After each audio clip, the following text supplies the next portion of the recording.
All right, welcome everybody to the NWO show, your source for everything New World. Of course, we did not see this one coming. I thought it was going to be delayed till later in the week, so it wasn't set up for this one until just a couple of minutes ago. Excited to have everybody here. Of course, we are streaming live on Twitch. I'm, again, just thrilled to be talking about New World. So, for those that don't know, the 1.1 patch has officially been announced. I'm going to put the link in chat here. And it's a good time. There's a ton here. So when I say this goes for a while, this is going to go for a while. We have a lot of stuff to talk about. It goes and goes and goes. So normally when we do these shows, our normal show is Tuesday, but because this is kind of a big patch, big news, we decided, hey, let's forgo the normal stuff. Let's talk about exactly what it is that's coming out as it's coming out. You know, strike while the iron's hot type stuff. Naturally, the camera is deciding to be my enemy at the moment here, and yeah, so regardless, I'm still scrolling. Like, this just goes and goes and goes, guys. It's truly insane. I can see McLeod has joined me in the channel here. Good morning, afternoon, evening, wherever you are. And I'm going to, now that you're here, I'm going to pop the appropriate things out and get that going. Uh-huh. So, Thank you kindly, sir. I'm going to swap us over to the two cams. Excellent. There we go. Alright. Now I don't have to worry about the skinny cam keeping me, in check. So there is a absolute ton of stuff. I'm weirdly frozen. Am I? Yes, I am. You are frozen. Why are you frozen? I just restarted my cam. It should be right. Yeah, that's good. I'm good. Awesome. Awesome. Just needed a sudden restart. Super. Oh, no. I'm frozen again. Oh, no. Odd things are going. Basically, this goes for a while. We're going to talk about almost all of the changes. You guys can go and read these notes, of course. But the biggest stuff is that there are some major weapon changes. There's major economy changes, progression changes.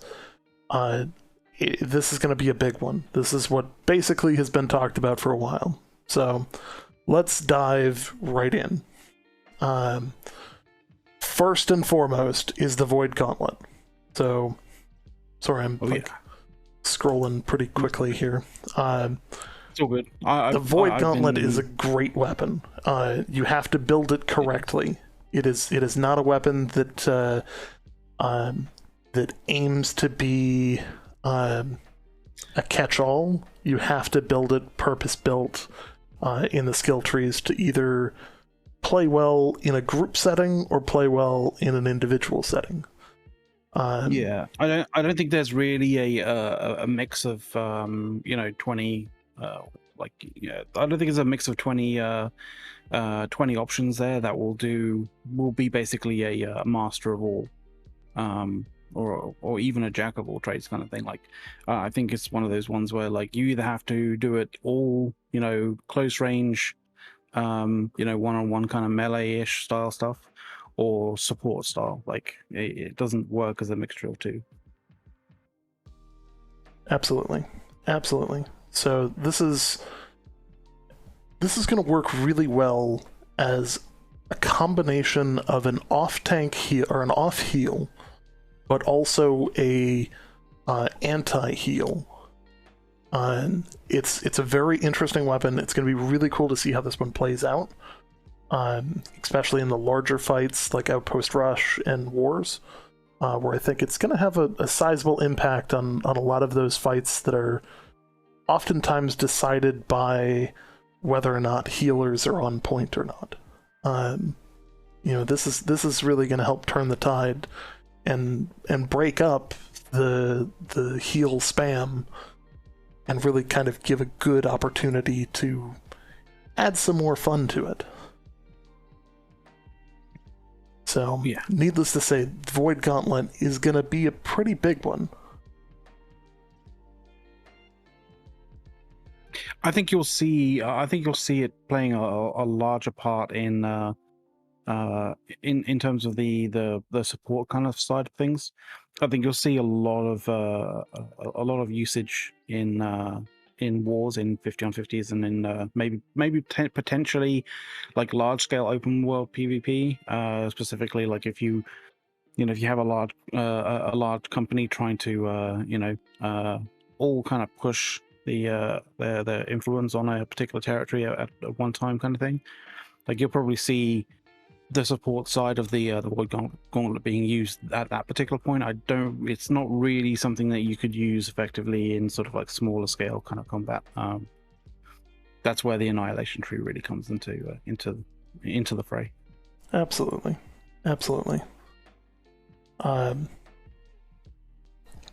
as this is a live show, I have no problem riffing off anything in chat here. So, if you want to call New World dead, it's best to actually look at numbers, as it's the 4th most played game currently on Steam. You're entitled to your opinion, but frankly, you're wrong. Yeah. So numbers numbers are numbers. Yeah, numbers are numbers. They don't lie. There are currently 139,000 people that disagree with your assessment. So, It may apparently I rolled over. Apparently I rolled over today and chose violence. Like,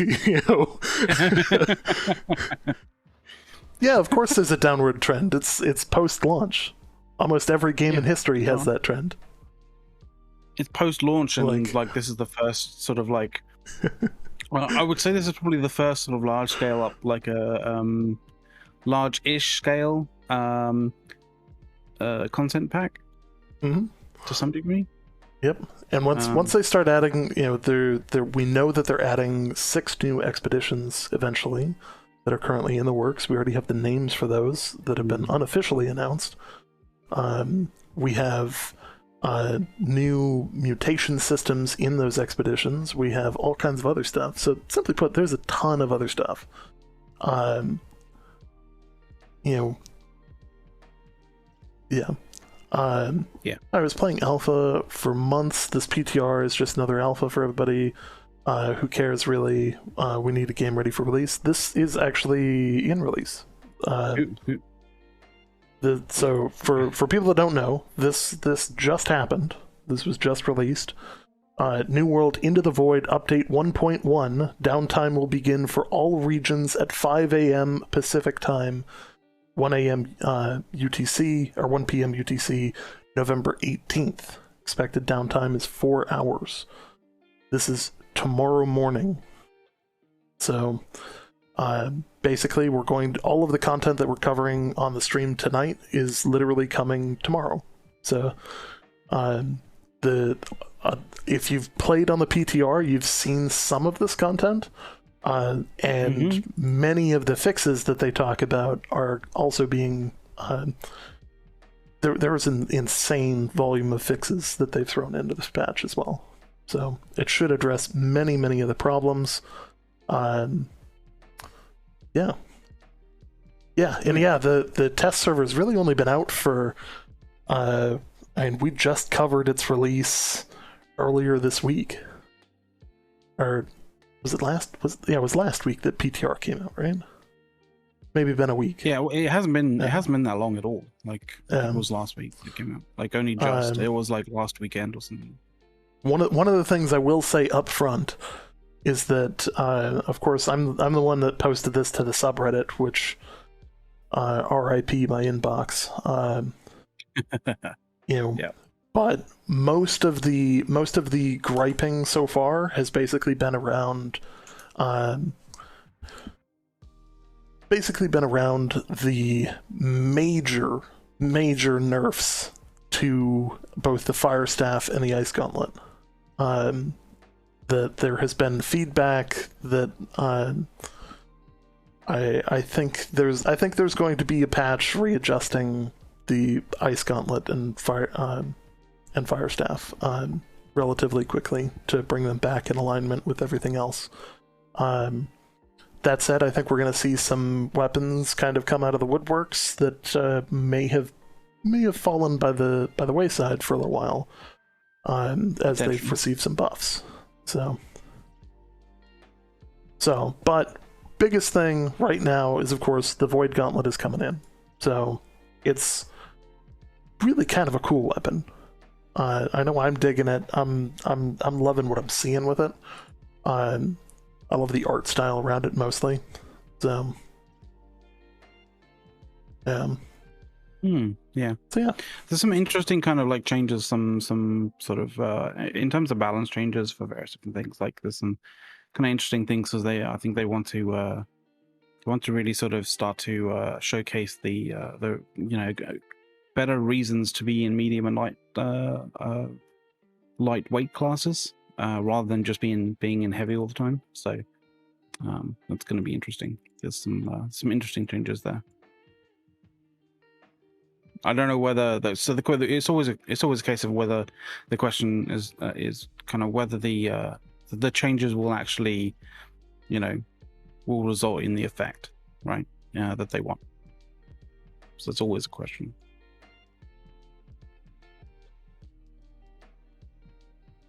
Yes. Sorry, I'm just double checking that something appears to have gone wrong on Twitch here, and I need to make sure that it fixes what it did.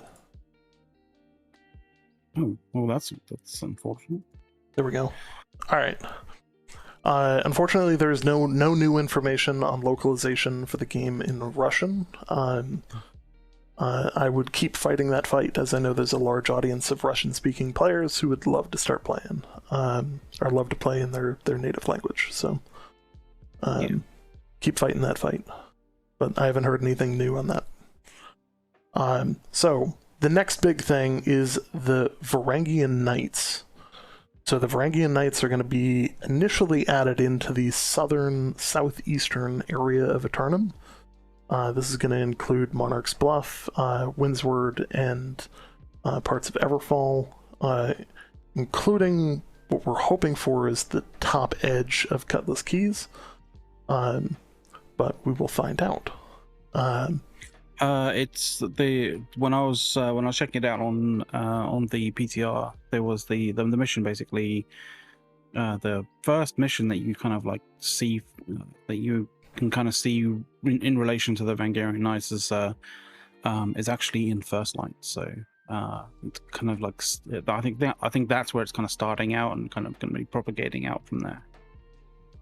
So it'll be interesting. Very nice. Nice thing is actually we're getting names of specific kind of specific characters in this, so they are probably going to be playing a more important role with regards to any kind of story based or lore based kind of stuff. We have apparently Lord Commander Atulus or Attalus.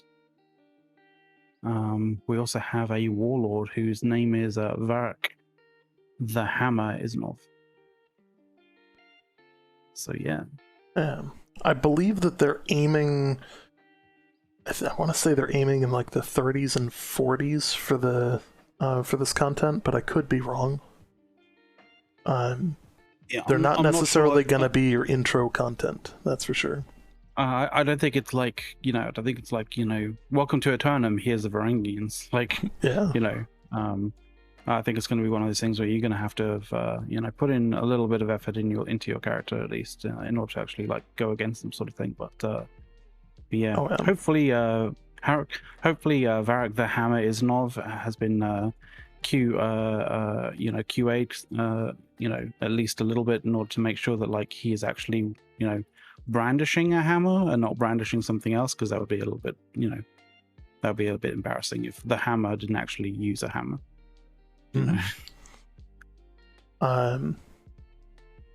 Yeah, and there's a ton of other stuff here. Like they listed off many of the enemy types, including the Varangian Hewer, Scout, Knight, and Archers. So basically, for those that initially complained that, hey, there was not a lot of mob variety, it appears that they've taken that seriously and they're adding in a whole new faction. So that'll be cool to see. One of the things that I did think was interesting is specifically the art, as this right here is a mace. Yes, one-handed mace. Yeah. Seems. So hopefully that means that the mace is on the horizon and it's coming back into the game. And it also, I mean, the thing is, we've also seen various different weapon sort of combinations with that the sort of NPCs are able to use. Like, for example, you know, various different shield combinations with stuff. But like, it's another example of something else rather than a sword being used with a shield, right? Hopefully, fingers crossed, that eventually works its way into something that the players can use, in that kind of combination. Absolutely, and we've seen some other interesting stuff, in the code base and through other leaks, that daggers are potentially coming, dual wielding is potentially coming. So there's some hope that maybe it's going to be more than just the sword and shield. Maybe we'll have some other options for tanks. One of the things, just a real quick thing, kind of thing, was like, one of the things I always thought was interesting about the sword and shield kind of mastery trees is the shield tree for the sword and the shield is always entirely on one side of the tree, and the shield or the sword kind of mastery is entirely on the right, the left hand side. Sorry. So, those trees being separate, I find interesting, because like potentially that could mean maybe that you could have a mix up of the masteries between, the sword and shield and some other kind of single-handed weapon, to only take like maybe one side of the tree, potentially.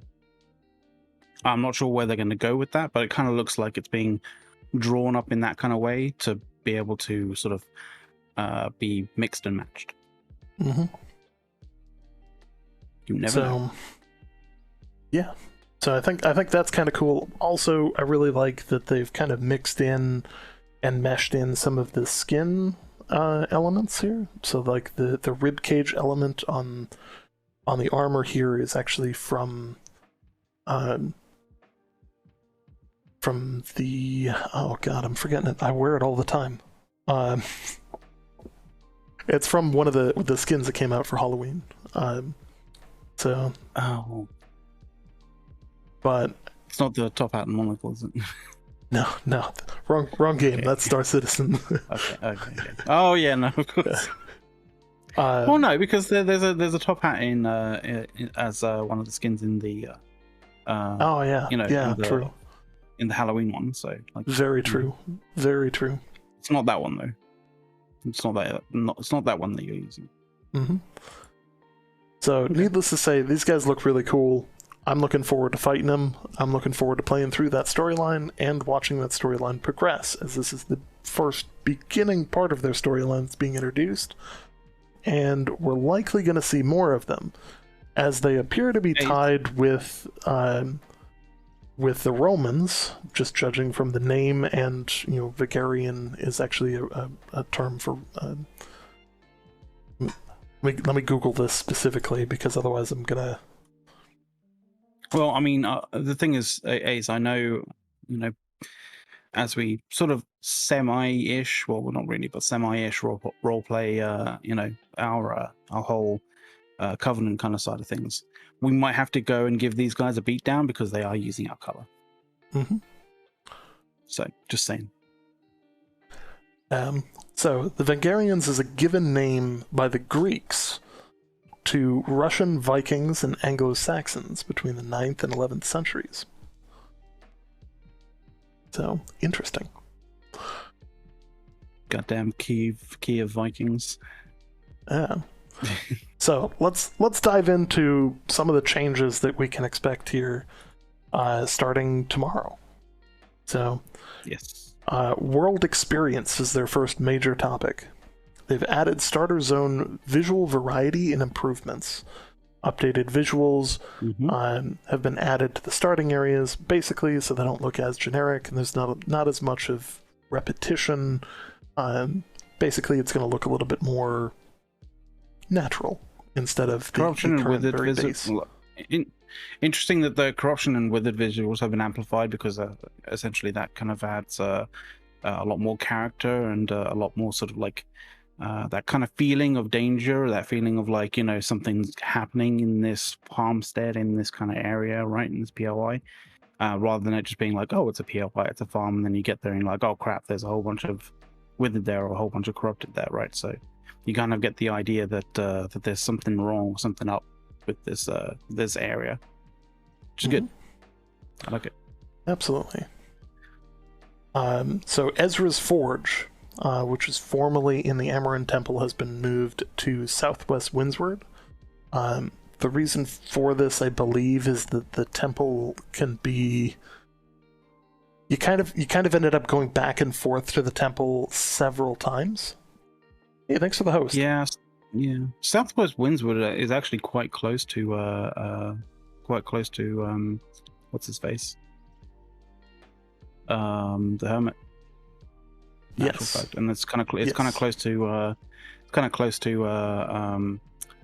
Cutlass Keys, I think, as well. So I think the hope there is that it's going to kind of simplify, reduce some running, but also remove it from what is basically a level 20 plus area, which oftentimes you'd be running that quest at level like 17 if you were really powering through things, and you'd end up basically getting dumpstered if you were trying to run it solo, because there are a lot of skeletons in that area. So there actually is a fair amount of skeletons, yeah. And of course, new players are not exactly phenomenal at managing aggro on multiple enemies. No, it's like, I'll just run through all of these; it'll be fine. I'll know. They're all coming after me. And the other thing is because ancients generally don't tend to aren't exactly like quick on their feet. New players can kind of think that they've run past like a bunch of ancients, and like they've all gone back to their original places, and then they all sort of like flood in all at the same time, pretty much, which can be a bit much for new players. But the next thing is something that we actually that I found that I saw on the PTR, and we talked about a little bit yesterday, in actual fact. Yes, running faster on roads. While running on roads, you now receive a movement bonus. Movement speeds bonus of 10% while traveling on roads. The move speed bonus will not trigger unless player has been running for 3 seconds and they're on a road. The movement bonus will be cancelled if a player engages in combat in any way, such as dodging, blocking, attacking, or being hit with a debuff. And we were wondering about that, right? We were wondering about whether it cancels or whether it still is in effect if you engage in combat in some way, or whether you're, say in a like, say for example, in a duel, right? So clearly it's not. Okay, I got to pause. I got to pause for a second. Somebody's got to help my OCD here, and actually they just did it. Somebody just hit the button. Well, I'm waiting for the name to pop. So Shamwausa, you are officially our 5,000th follower. 5,000 followers. Very nice. Hit the 5K. Good night right here. Good night right here, guys. Much appreciated. Thank you very, very much for being the 5,000th follower of ours. For those that don't know, we're not developers, despite the fact that we have a boatload of New World stuff on our stream, and we obviously focus specifically on our stream for New World. But we are not developers. I like that stuff. We do cool. We do this for fun, and of course, this is a great time for us, and we appreciate the support. Yeah. So back to the next one should be indented a little bit as well, because it's actually part of the run fast on roads thing. But the move speed bonus will not be active while the player is actively engaged in wars, outpost rush, or duels. So, absolutely, I actually think I partly think that's a missed opportunity. But the other part of me is like, okay, that's a little bit balanced. but I could see where that could cause some issues Just within piling wars up where on like you perks. could just stack perks, like toss beacon on somebody, burn haste potion, and run on road Run the road. would just Yeah. be like Roadrunner style comically fast. That would be pretty bad. I Yeah. like the fact that they've also included duels in that as well, so people don't like duel themselves just so they can, run faster. Yes. Yes. Or use some other aspect of dueling to be able to run faster, inclusive on roads. So absolutely. So I think it's a good change. I think it's much needed for people who are just trying to get places. If you stick to the roads, you've now got that 10% buff in speed. It's going to make the trek for leveling quite a bit easier. Maybe reduce a little bit of time for people. a little bit, yeah. Of course, once you get to that late game, it's going to help too, where you got to go all over hell and back for, go kill 15 guys here, go kill 30 guys over there, and zipping around the map. So that'll be a good one. It also potentially does set up as well the possibility, at least, of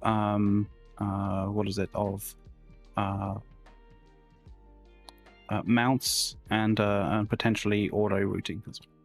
Yes. You never know. So if it can determine where the roads are, that means that they're a step closer to adding automated routing, which could very well become a mechanic.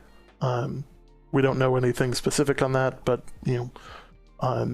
by code isolation, you could pretty quickly determine where optimal routes are based on roads and create that. So that's an interesting first step here. I'd be curious to see what happens in the future. Oh yeah. Something I think that people have been hoping for is an added 10% luck bonus and a 30% gathering luck bonus to players flagged for PvP. And previously we were talking about the current issues number 2 on the show yesterday. We were talking about luck, like kind of doing a little sort of a little kind of précis of what the luck kind of system. And yes, there are 2 types of luck system going on, which is the reasons why you have these 2 bonuses: 10% to luck bonus and 30% to gathering luck bonus. So that should be interesting, and another potential worthwhile reason to flag for PvP in the world. Absolutely. I know. I actually, just prior to putting this stream up, I was listening to Asmongold, and he had a different take on that. I thought it was actually pretty interesting, because it is a counterintuitive mechanic where the gear that you would normally wear for harvesting PvP is not the same gear that you would wear for PvP. Yes. So one of the complaints from people who consistently PvE and don't PvP all that much are kind of in this situation of, why do they keep trying to push PvEers to PvP, and while penalizing them because they have to wear gathering stuff in order to actually better their gathering, or to at least do to at least do what they want to do in terms of gathering in an effective way. So I guess in that kind of sense, like, you could potentially be putting on regular PvP gear and still have maybe potentially the same amount of luck as if you're running around with your gathering gear. Or you could double dip potentially and, flag for PvP, use your gathering gear, and also get a 30% increase in gathering luck. If you feel like you want to be like, if you want to, be in the danger zone. Yep. So to clarify, this patch is coming in at 5 a.m. Pacific time tomorrow morning. Downtime be 4 hours. From then, so it should be middle of the day tomorrow. Yeah, it's going to be around. It's about 11 hours time. So about 11 hours time from now is when the patch will start to where downtime will come in, and the patch will start to sort of be implemented on the servers. Yeah.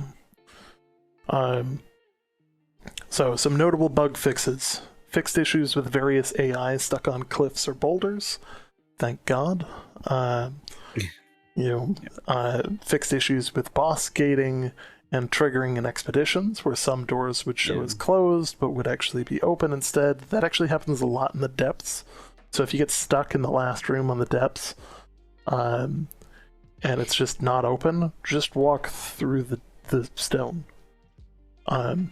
Like you're like, it's really weird. It's still, yeah. I remember that. I remember we were running around, kind of going like, it's still like, closed. What did we not open? Like, and then like running around for like 10-15 minutes trying to figure out what we did wrong, and then like we came back to it like it's still closed, and then like one of us just like walked straight through it, and like, wait, what the hell? Yeah. So glad that's fixed. Absolutely. Fixed several issues in expeditions that allowed players to attack enemies without getting hit or heal teammates without being in an encounter. So naturally, like, forcing players to actually play the game that it was supposed to be played. Like, in a situation where you could potentially not be getting hit because you're outside of a particular zone or this, that, and other. Yeah. So cool. Various enemies' vitals, names, and versions have been updated and fixed. There were some issues where either the names or the amount of health wasn't showing correctly, that they fixed those. Fixed various issues with missing or incorrect world collision and navigation mesh. So basically, how this works is you have the actual like textured layer.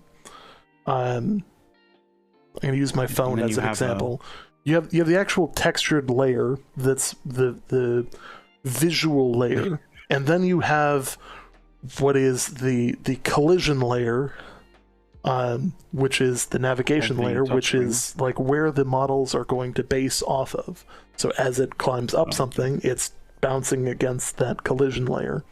Well, the challenge is that on occasion, those are not in the same spot.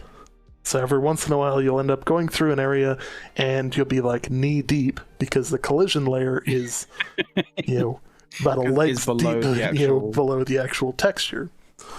You can see this if you're standing on the church steps. Soft.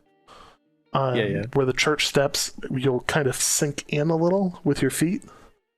That's one of the best examples I could come up with from the game.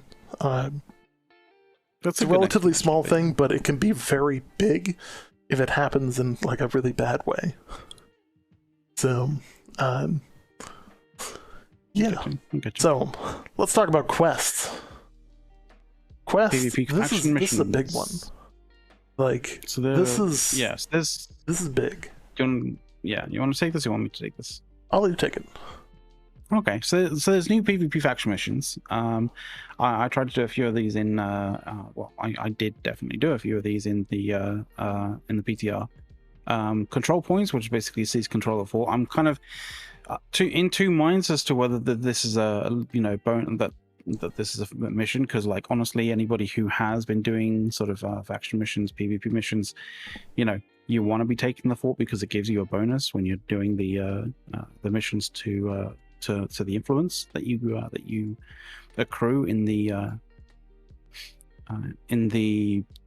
territory.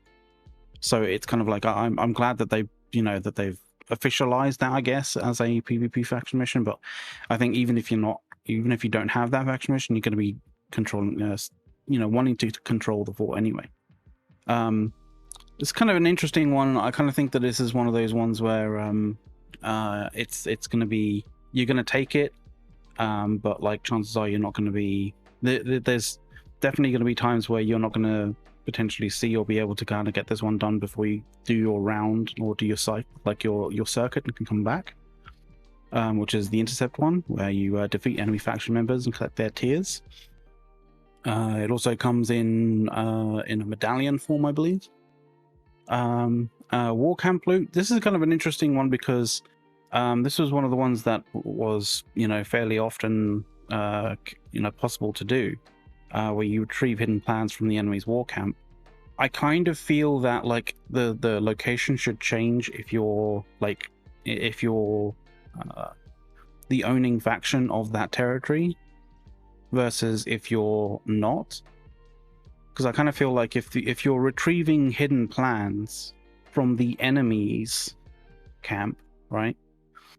If the enemy owns the territory that like you're running those missions in, it should be the fort, in my opinion. But at the moment, it's always at the war camp.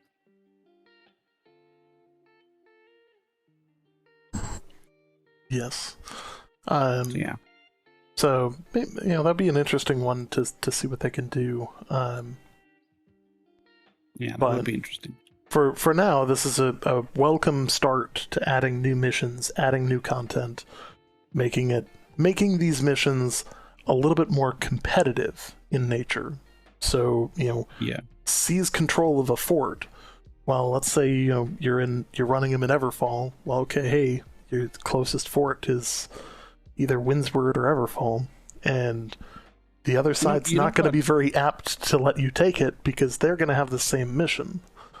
You know what I'd like to see?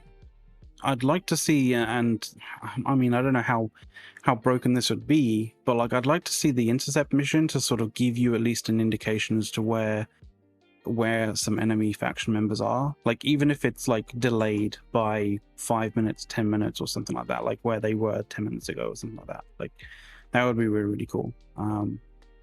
Because like a lot of the time I take those intercept missions and it's one of those things where if you're in a low pop server or if you're there's enemies that aren't just like flagging up, like you literally run the circuit that you do and you won't be able to PvP anybody or finish that mission. So that mission is basically just like it's like hanging around on your on your quest line, like not really able to be completed. So although I think the capturing, like the seizing control of the fort is going to be more like ringing the dinner bell PvP wise, because it's like, hey, these people are probably trying to finish missions. Let's go mess with them. It'd be nice if it's going to bring people to potentially do that intercept mission to you while you're doing that fort one. It would be nice if, even if it didn't tell you where enemies were, even if it was on a delay, if the intercept mission only procced on the actual, as a one to select if there was actually members of opposing faction that were flagged for PvP somewhere in the territory. That would be good. Yes. So I think that's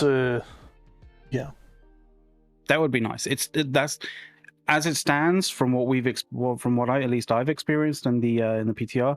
That's not how that works.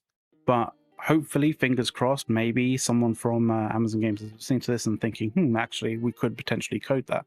But that would be really cool if you could only proc only sort of show that particular PvP faction mission in the options to choose if there was potentially somebody on the other side or one of the other two faction members that were actually flagged for PvP somewhere in the territory. That would be really cool. So the other part of this, and this is a interesting question from chat: how the control points work if you've already owned it? It doesn't. It's probably not going to be tied to a specific fort, so it's going to be go capture a fort.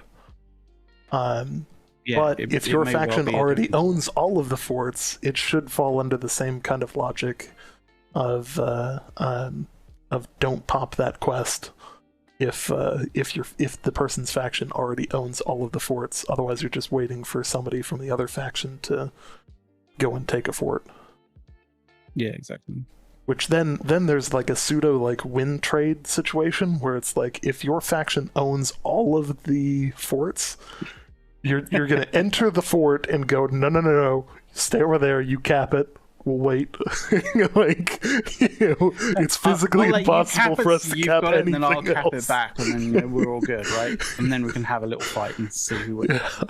Yeah. Whoever wins the 1v1 to clear off the intercept mission, then they can cap the fort for full, and we'll be good. Yeah, But yeah, there we that go. does leave an interesting situation where if your faction owns all of the forts on the map, you could potentially end up not being able to complete that mission until the other factions decide to pony up and I run would some say missions. I would say that could potentially be a very rare situation, but I think that there are definitely some servers out there that are just like wall to wall one faction. Mm-hmm. McLeod, you ran these missions before. It's not specific to a single fort. It's go capture any fort, right? I literally couldn't. I went to various different places and I didn't find that one, unfortunately. So yeah, that'll be an interesting one to see tomorrow. I'm of the camp that it's probably going to be any fort. Just go capture a fort and then make it back. Keeping in mind that fast travel cancels your PvP missions. Yes, don't do that. So, just putting that out there. It might be a long run if you have to accept it and run all the way cross map to go capture one. Yeah, you're in first line that goes capture the fort in Morningdale. Like, oh, for fuck's sake. Yeah, you're gonna be cursing. You're gonna be cursing your faction for being too good at PvP. The only fort I can capture is the other side of the map. I suppose that 10% running buff on the roads will come in handy then. True, but like if you get 3/4 of the way and then that gets captured by somebody else, you're like, oh, for God's sake. Yeah, that would be kind of painful. So aside from the PvP quests, they've also updated several quests on the main storyline to improve the player experience with more compelling dynamics, including wave encounters, destructible objects, and proximity tracking nodes. I'm going to take a moment and talk about wave encounters because this is one of my mechanics in games. I love wave defense. So it's just... Well, I think people's idea, like, I think everybody has different encounters with wave events or wave encounters, right? Like, the only wave event that we have in New World at the moment is the invasions, right? There are a few instances where you have some wave events in some of the expeditions, I believe, to some degree. Some of the boss kind of like special kind of moves and stuff like that. Spawns wave encounters to some degree, but yeah, like essentially, it's kind of like wave encounters. I think have been used a lot in terms of like zombie kind of apocalypse games, right? Yes. And I mean they're pseudo used in things like the portals, like the actual like stand-up portal in of course, in the open world. So I think it's a natural progression of that mechanic and utilizing that to actually be part of a mission instead. How could I have forgotten portals? God damn. Yeah. I blocked I have like a visceral reaction to running portals at this point because I've run so many of them that I hear the word portal and I'm like, no, I've got other things I can do. I can I go finish grinding my mining skill. No. Yeah. I kind of feel you there, man, as well. I've done my fair share. So that's going to be interesting to see. It's going to add a little bit more variety to the mission types, add some refreshing gameplay between here, loot this, go here, kill this. So destructible objects, obviously, the clues in the name. It's going to be some form of object that is, notable in the world in some way, shape, or form. You have to break it in some way, shape, or form. I think the interesting one is proximity tracking nodes. It's a little bit of a developer term to some degree, and I think a lot of people would be like a little bit confused as to what that could potentially be, or what those, how that could be implemented into some kind of questing sort of thing. The way I kind of say it is that, to me, it sounds very much like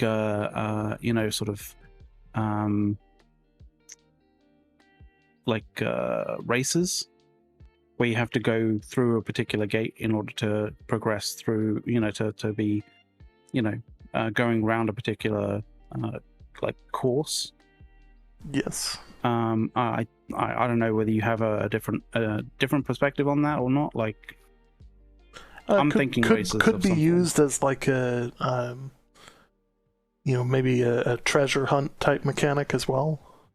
So go find buried treasure on the beach, and you just have to walk around until the little X on your compass shows up, and it's okay, step 5 kilometers, 5 steps this way, and dig. Could be something like that. Add a little variety. We'll see. Obviously, tomorrow evening, afternoon. So the legendary Beardman. I don't believe that they're going to change the Azoth cost of things. Mainly because when you get to level 60, and I realize that this is a complete cop-out, when you get to level 60, Outpost Rush dumps so much Azoth in your lap that you're almost always at 1,000 Azoth, regardless of what you're doing. If I'm about to do if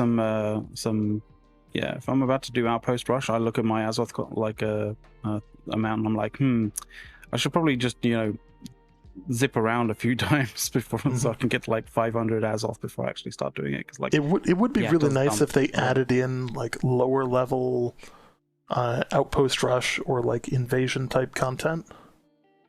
I would like a lower level Outpost Rush. I kind of feel like I kind of feel like there should be good reasons to use, say, lower level stuff, lower level like weapons and armor and stuff like that, just so that armor is just not just a stepping stone to level 60 weapons and armor, like, because I kind of feel like that's really all it is. Like, anything that's below anything that has a requirement less than level 60 is kind of basically just a stepping stone to level 60 armor. Once you're there, Absolutely. then it's just then it's just a gear score grind. Absolutely. So yes, the other part of this is that oftentimes people are traveling just to sell stuff, or just to like, hey, I need to bring this back to a place to put it up. I need to bring it back to Everfall, or I need to bring it back to Windsward to sell it because that's where the market hub is. Well, one of the big things that we're going to be talking about later here is in this patch, all of the trade posts will be linked. So now, if you have a massive amount of Ironhide that you've collected up in the north, you can now put it on a trade post, and it will be available for sale elsewhere. So that's huge. So you'll no longer have to run it all the way down there just to sell it to people. That said, you're probably not going to want to put it on the NPC outpost. You're going to want to run it to an actual player one, because I'm assuming the NPC ones are going to have some wicked tax rates. But that's just me. Oh yeah.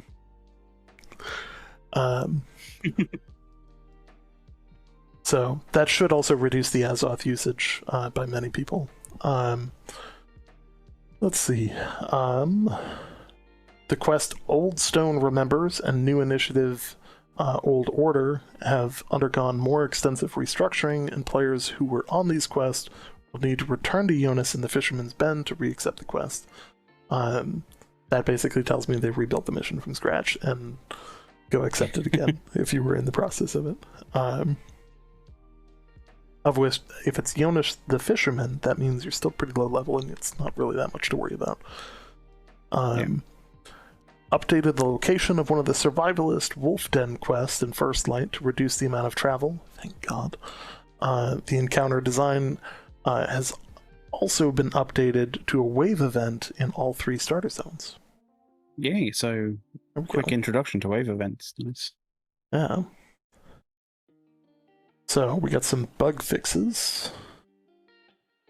Holy balls. There's a few of them. Not be given a mission to hunt sheep. Thank fucking Christ. Wait, where's that one? Its starting zone faction missions have been updated, so early players will not be given missions to hunt sheep. Oh, thank God. Because nobody knows where to find sheep, and they're so bad at it.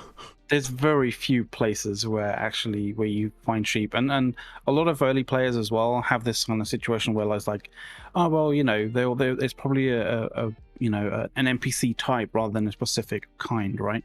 And so they sort of see goats and they're like, oh, I'll kill a goat to see if it's kind of like, it'll kind of say it's the same sort of thing to some degree, right? No, it's not. Like, you can kill as many goats as you want. It's not gonna, it's not gonna increase the kill score on your hunting sheep quest, which sort of sucks. So thank God that's gone. That's a great one to have. Faction rank 2 quests will now be offered at level 20, but are still recommended for level 25 plus players. Which, okay, good. For those of us that learn how to dodge, that means that you'll be able to appropriately run missions above your level. In that case, for everyone else, still probably a good idea to wait till level 25. Otherwise, you're probably going to die. Yeah. You're actually going to get the proper amount of Azoth when you do the Return to Innkeep quests. I never really felt like that being punitive in any particular way, but I'm glad that they've corrected the amount at least. Yeah. So I feel this one kind of has some issues for me, and it's because there's an equity issue in terms of if you as a company own the territory that you're returning to, and they give you 200 Azoth, it only costs you 20 Azoth to get there. So that's true. It's one of those things where it's like it's balanced, but it's not balanced. It's like we'll see what they do. I'm gonna hand off the rest of this to you. I gotta step away for just a moment. I'll be right back. Okay. Yeah, that's fair enough. There's a few things here that I actually haven't really done before, but like map pins, for example, were updated for the hunt missions in Elder's Gate to be more accurate. I mean, anything that allows people questing to actually sort of find the mission objectives easier is obviously better, so that's great. 2 elite faction assassination missions in Brightwood, targeting elite enemies that were only spawning at night. They've updated the quest text to specify that requirement. Thank God, because honestly, when you read what you need to do and you go to a location that you should be able to do it, and they're just not there, and you kind of think like, oh yeah, they're just on they're someone killed it recently, and so I just have to wait here for a little bit for it to respawn. And you wait, and you wait, and you wait, and you wait, and it just doesn't spawn. So you're like wondering what the hell. The fact that they spawn at night is an interesting thing, and I'm glad that they've updated the quest text to tell people that they only spawn at night, because that's, I mean, it's obviously good. Obviously an improvement. Various text fixes for typos, moving of quest locations, and reinforcement of the story was always good. That's always good. Revised naming conventions for town projects to better distinguish them from faction missions. That's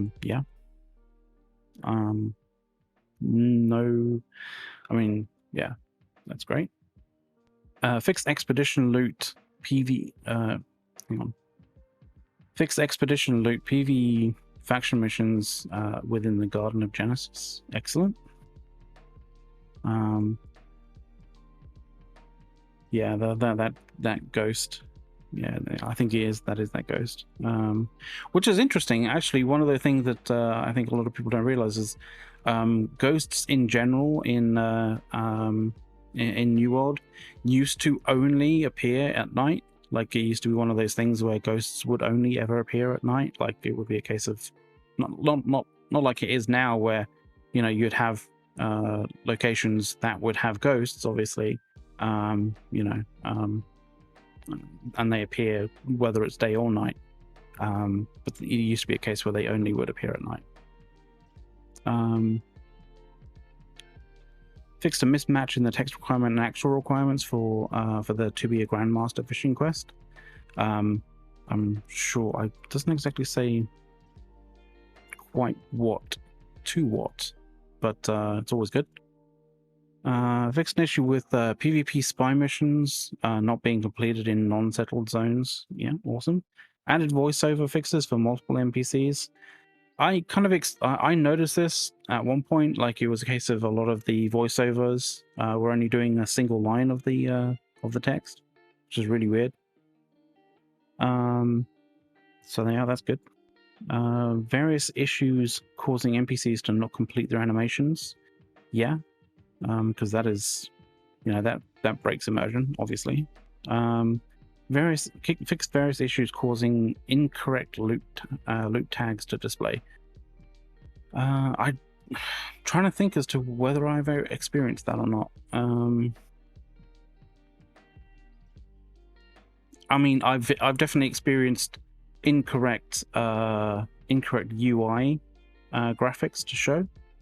I don't know. I highly doubt that that's what they mean there.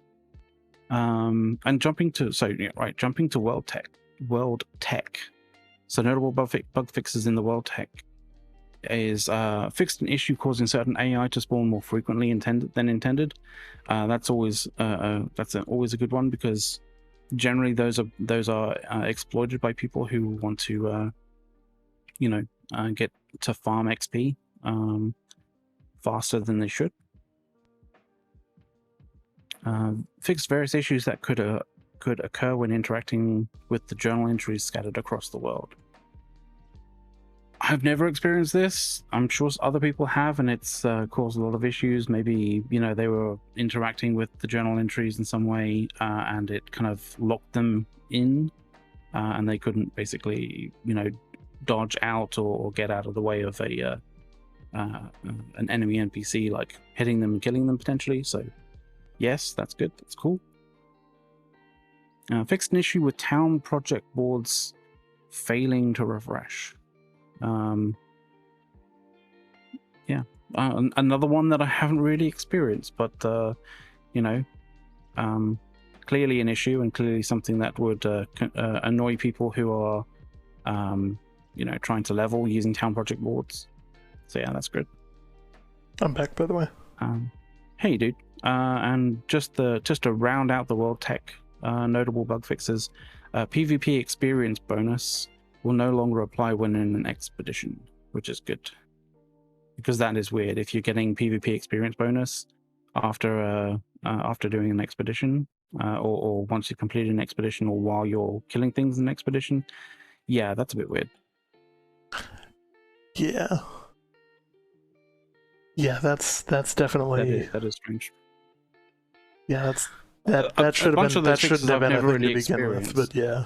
Yeah, a bunch of those fixes I've never really experienced though, so like I couldn't exactly give a bit more of an explanation as to what those really kind of are, but all very worthwhile fixes, and regardless, it's it's something that will definitely add some quality of life to people, or just not cause people to be aggravated by the game. So. Mm-hmm. We're into combat and AI. Combat and AI. Mm-hmm. So I think the biggest one here, in terms of like changing the PvP meta, or changing the PvP, chaos and outpost rush nonsense, is fixing a bug that allowed well-fed buff to stack from different tiers and types of food. People will do anything and everything they can to gain a competitive edge, and this is the definition of like, what happens if I take a tier 1, tier 2, tier 3, tier 4, and tier 5 food all at the same time? Holy crap! And an attribute boosting one, and yeah, yeah, like, yeah, it's there's always something comical like that. It's an interesting one, to say the least. I'm happy that's getting fixed. Fixed a bug that prevented weapon coating items from being consumed properly when used. So they'll actually be consumed when they're used instead of that's interesting use of the word properly. It's like just consumed. Like yes, you know what I mean? Yes. So they were half consumed, and you had like a half consumed like weapon coating. You have 4.5 remaining. No. you definitely still had 5. Like, so there's a gear bunch of gear perks. perks here which are interesting. Yeah. This, I think there's These could start stacking. I think they could be in various different ways, and I think like the reasoning for all of these is to kind of increase the ability for for healing to basically not be as effective in certain scenarios. I think this one should buff it. Increase scaling of leeching perks on rings and weapons to from the range of 0.5 to 1.5 damage converted to health on hit to a range of 1% to 5%, which is actually a huge buff. You're leeching health from one person to another person, sort of thing. But like there's some other kind of stuff in here which is, a little bit more in regard to what I was saying. So increase the efficiency of the freedom, vigor, and invigorate debuff, not buff, debuff reduction perks from a range of 3 to 5 to a range of 3 to 8. Interesting. Decrease the cooldown of the keen speed perk, which grants haste on critical hits from 10 seconds to 5 seconds, and increase the duration from 2 to 3 seconds. That's actually going to be really useful for people like rapier users. But it's really a reduction. Useful. Oh, it's decreased the cooldown. Yeah, it's decreasing the cooldown, you'll be able to proc it every 5 seconds instead of every 10. Yeah, that's proc it for 5 seconds and for 3 seconds. So you'll get 2 seconds where it kind of comes off, and then if you can get a crit hit on that again, then you procced it again. Yeah, I think we're going to see the rise of Dex. Just because of that, especially with the next one. Increase the poisoning, bloodletting, burning, crippling, enfeebling, and infected effects duration on ring perks from a range of, and this is quite large, 3 to 7 to a range of 5 to 15. So, almost a doubling. That's certainly going to enter the meta. Almost to just over doubling. Yeah. Fixed a bug that allowed chain elemental perks to damage invulnerable characters. To strike down and dead targets. Corrupted Bane to scale higher than other Bane perks. Chain elemental perks to trigger from the initial impact of a Great Axe Gravity Well skill. And the Hardy perk was incorrectly giving a bonus to strike damage that they fixed. Very nice. Which is good. This is going to be a big one. This is huge. I think this is going to be a big one, because this is actually this is kind of explained a little bit further down when you get to the changes to various different weapons, including life staff. Absolutely. So increase the healing bonus of the light equip load from 20% to 30%, and increase the healing bonus from the medium equip load from 10% to 15%. Basically further incentivizing healers to go away from the meta of full heavy tank and get into the light tank, because you're actually going to be much more effective. That's pretty substantial. That said, there's also some nerfs to the life staff, so we'll see how that actually plays out. There's potentially some nerfs to life staffs, but like I think the way they kind of see it is they don't want to make healing just that much more powerful in general for groups with healers, but they want to penalize the capacity of healers to just basically tank anything and everything. Mm-hmm. But anyway, so navigation updates. Here's some big ones, and this is actually like in PvP. Some of these are more of the like super frustrating things that you run into, especially during Outpost Rush and wars, where like hey, I stunned you. Why are you still moving? like, or you've Yeah. been rooted, like what this, like, where you just were able to dodge out of something you weren't supposed to be able to dodge out of. So the first one really hits on that. Yeah.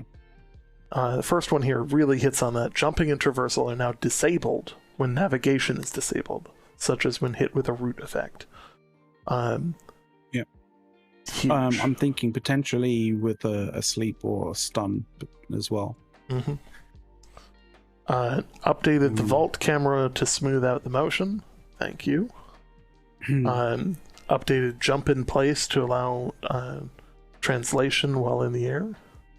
Okay. I'm not sure what that means. I'm thinking maybe. Yeah, I don't know what that means really. To be completely honest. You mean your character doesn't randomly start speaking French when they're in the air? No, I'm just messing. So that's an interesting one. Fixed various animation bugs alongside a variety of issues to smooth out general navigation. And they're not wrong. There's a fair amount of them. Yes, it can be really, really painful sometimes. So sliding, I think, is a mechanic that I don't think people really realize, or some people don't realize. But it's one of those things where, to help smooth out the experience of melee fighting and being in range for melee fighting, sometimes the game kind of like slides you a little closer to the person that you're trying to attack, so that melee attacks actually like land rather than missing by the tiniest of amounts, kind of thing. It's just to sort of help kind of give that kind of feeling that the melee kind of fight, the melee sort of mechanic, the melee kind of action is working as intended. Because you're doing those sliding, sometimes when you're attacking, you can get stuck into a random unnatural slide animation. Mm-hmm. So, fixed an issue where jumping could cancel area of effect aiming on some abilities. This is actually kind of a big deal. For people who animation cancel to get the min-max out of everything, this is a big deal. Because this removes yet another option for animation canceling, which, yes. Mm-hmm. So fixed an issue where traversing with auto run had slight movement pause. I don't think we need to. That's just going to make things a little bit more fluid, which is great. See, now I got to look up who Eddie Hall is. Yeah, fixed an issue where player animations appear to stutter when the transition to sprint finishes.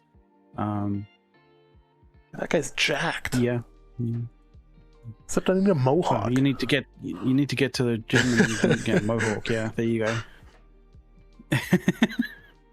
Like I look like him in the before picture. Like.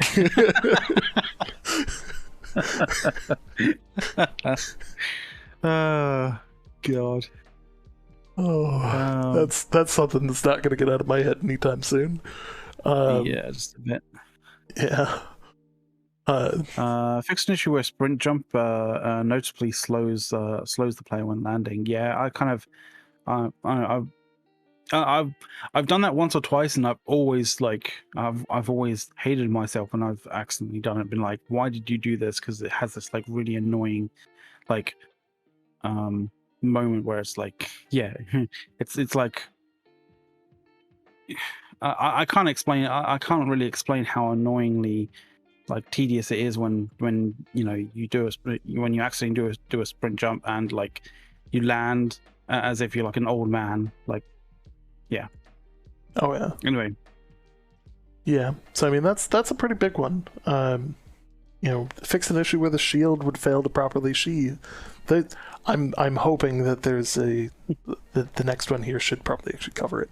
Fixed an issue where the weapon swapping while gathering would cause players to not have the correct weapons equipped or perform attack animations properly.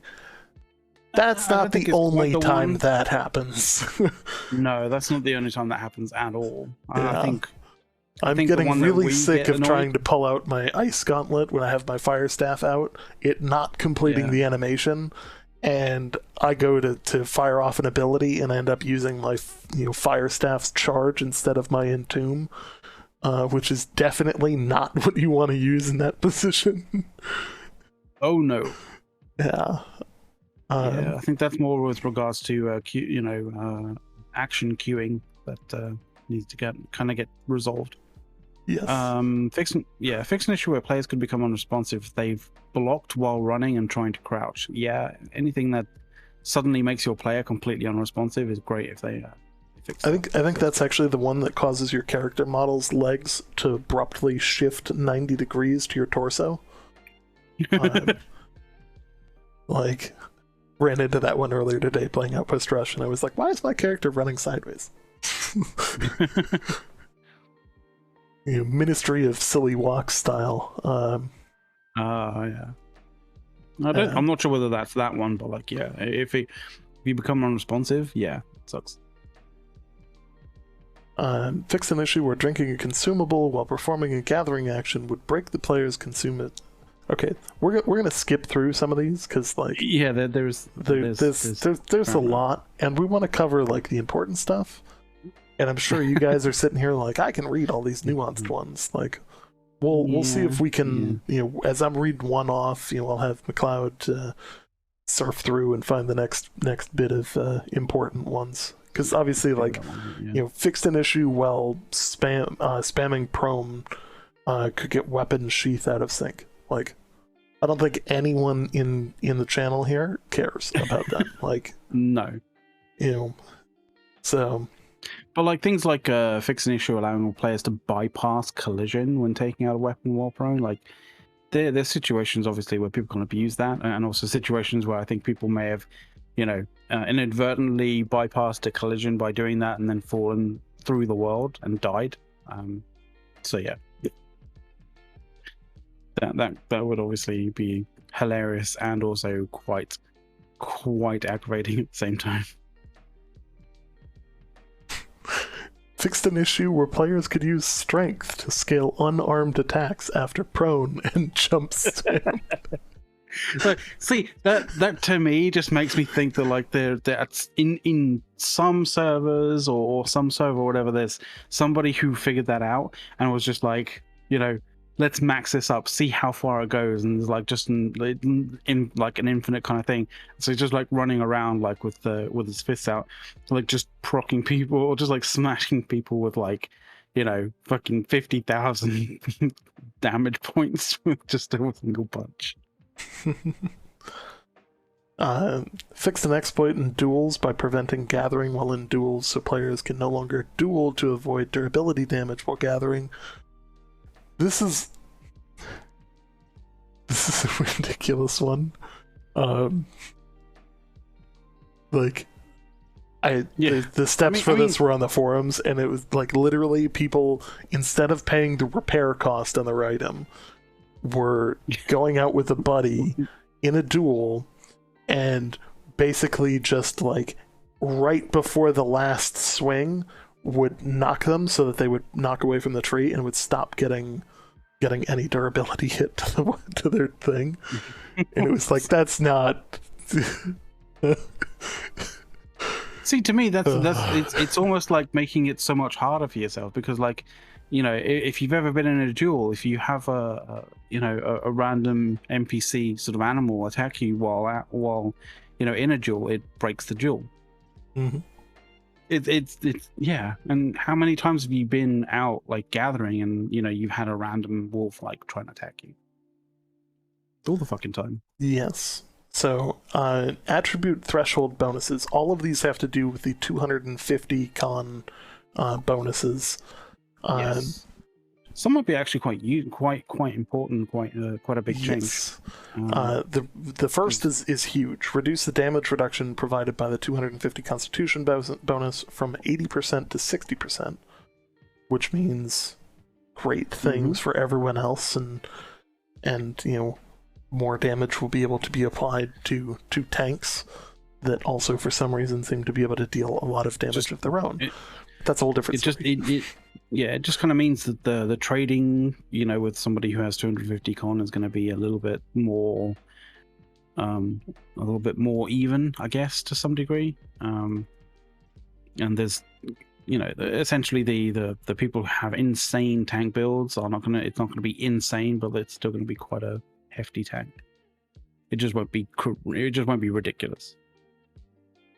Yes, and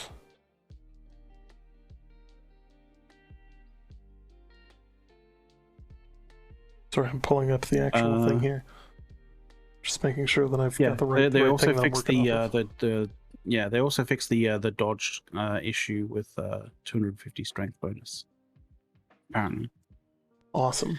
Which has fixed a bug that was preventing players from dodge cancelling out of attacks during an ability recovery window when they have 250 strength. So it's gonna double check what the 250 strength one is. Yeah. Stamina regeneration continues while performing light and heavy attacks with melee. Say what now? Stamina regeneration continues while performing heavy and light attacks with melee weapons. Is the thing that it's referring to in the recovery window. Okay. Yeah. This could be actually kind of interesting. Fixed in terms of the dodge kind of fixes. Fixed an issue causing two-handed melee and magic staff dodge rolls to have a smaller invulnerability window than other weapon types. So the two-handed melee stuff and magic staffs are going to have larger iframe windows. Interesting. Yeah, that could be very useful for certain builds. Interesting. Very interesting.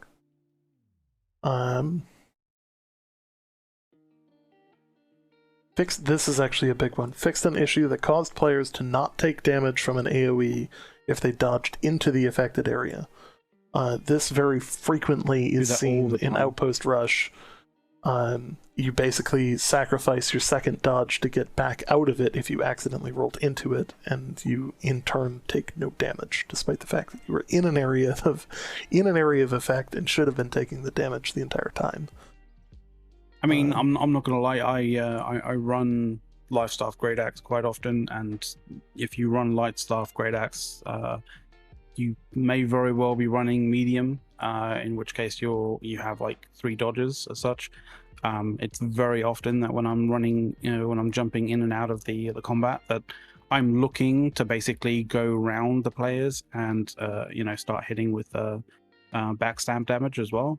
And in that situation, I am running through and dodging into and out of AoE effects quite often.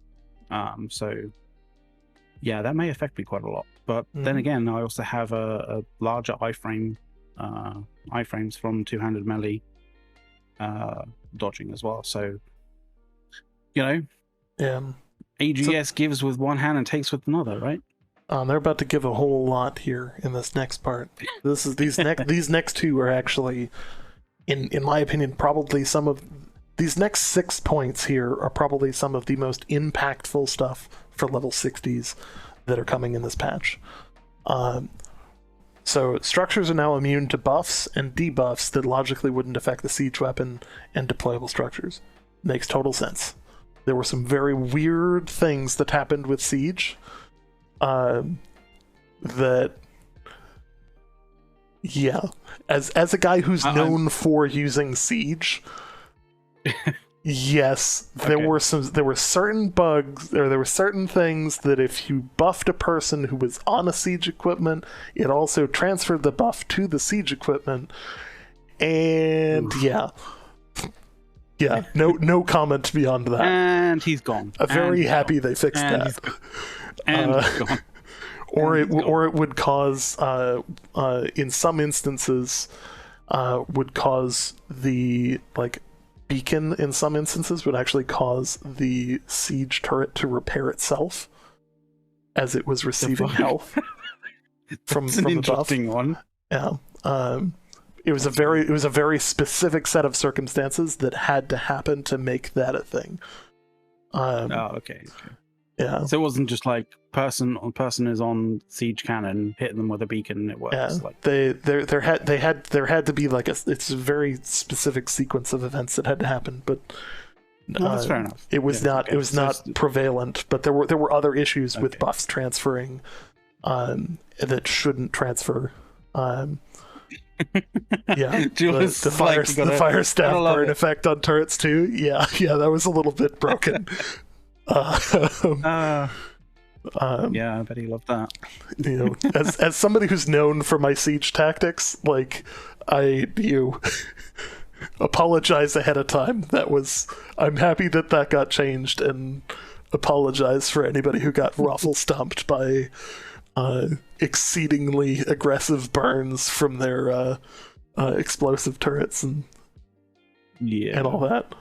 Yeah, just a bit thinking about that. Yeah. So on top of that, so this is actually like half inconvenienced, like because at like half this was an inconvenience at most, but they were actually kind of a pain in the ass. People would get stuck on them. The Inferno traps are huge. So like this is where like earlier we talked about the navigation mesh and the actual texture mesh occasionally would be in different spots. This is just a freaking pylon that you got to walk over, and occasionally if you were standing in just the wrong spot and somebody put one up next to you, they could pin you in a corner with it permanently, with no escape. Sucks so much. And they were very frequently put on the inside of doors during wars. So the door would break open and you would have nowhere to go because the enemy's that way and they're behind you and there was nothing you could do. Oh shit. So that was a solid kick on that one. Basically they're disabling player collision with those so that you could just walk around them. They're like they don't exist, which is excellent. Except if they're the enemies, then you'll trigger them, which is a whole different set of problems for you. So they also made it so a player can't deal damage to other players with weapon abilities through the fort gates and war camp gates. This is specifically to people who are using AoE abilities that should not be able to transfer from one side of the door to the other, but on occasion can. Yeah, I think that got a little bit more prevalent when people started using Path of Destiny quite a lot. Yes, and the thing here is that during an actual siege, if you get to the point where you're fighting on the gates, fighting on the back side of the gate, you have your guys who are trying to repair the gate itself, which is actually a big deal. And if they're burning their repair points, they probably shouldn't be taking fire damage from the other side of the door. Or getting knocked and sleeped on the other side. Yes. While you're in the middle of trying to do that. Yes. So that's a good thing for them to be changing. So now let's talk about Outpost Rush. This is a solid set of nerfs. Solid across the board. I don't like the last one. The last one, I don't like the last one. I don't think that most people realize that the last one, that most people, when you go in and you take somebody's base, you forget to actually attack their commander's tent. You take the point and you're like, oh, we won. Like, no. Now you kill the commander tent, so it goes back to level 1. Reset that thing. And I personally think this nerf was not needed because of the amount of times that occasionally your original base would be lost, or your side of the map's base would be lost, and your commander tent could be reset if your team focused it. I think that specifically in Outpost Rush, there are bigger concerns than the three of these things. I personally think that brutes need not just to be hit with the nerf bat, but like they need to set up like a nerf factory to build enough bats to beat the shit out of that freaking brute. Like you can't hit it hard enough right now. Like I'm so done. I run a light armored mage, so like I hate with that. Freaking boulders. Like, well, the other thing is like, I mean, you were complaining about that. You were incensed by brutes at that one particular point where it was chasing you literally to the other outpost. Okay, so 3 points. There are 3 points. One over here, one here, and one here. Far side of the center one follows me around the fort, all the way over to the back side of that fort. Like, no. Yeah, I think the pathing and the sort of like the tethering on that was is a little bit broken. Yeah, the thing is, they need to add 1 second between ability calls for the brutes, and they will be infinitely more balanced.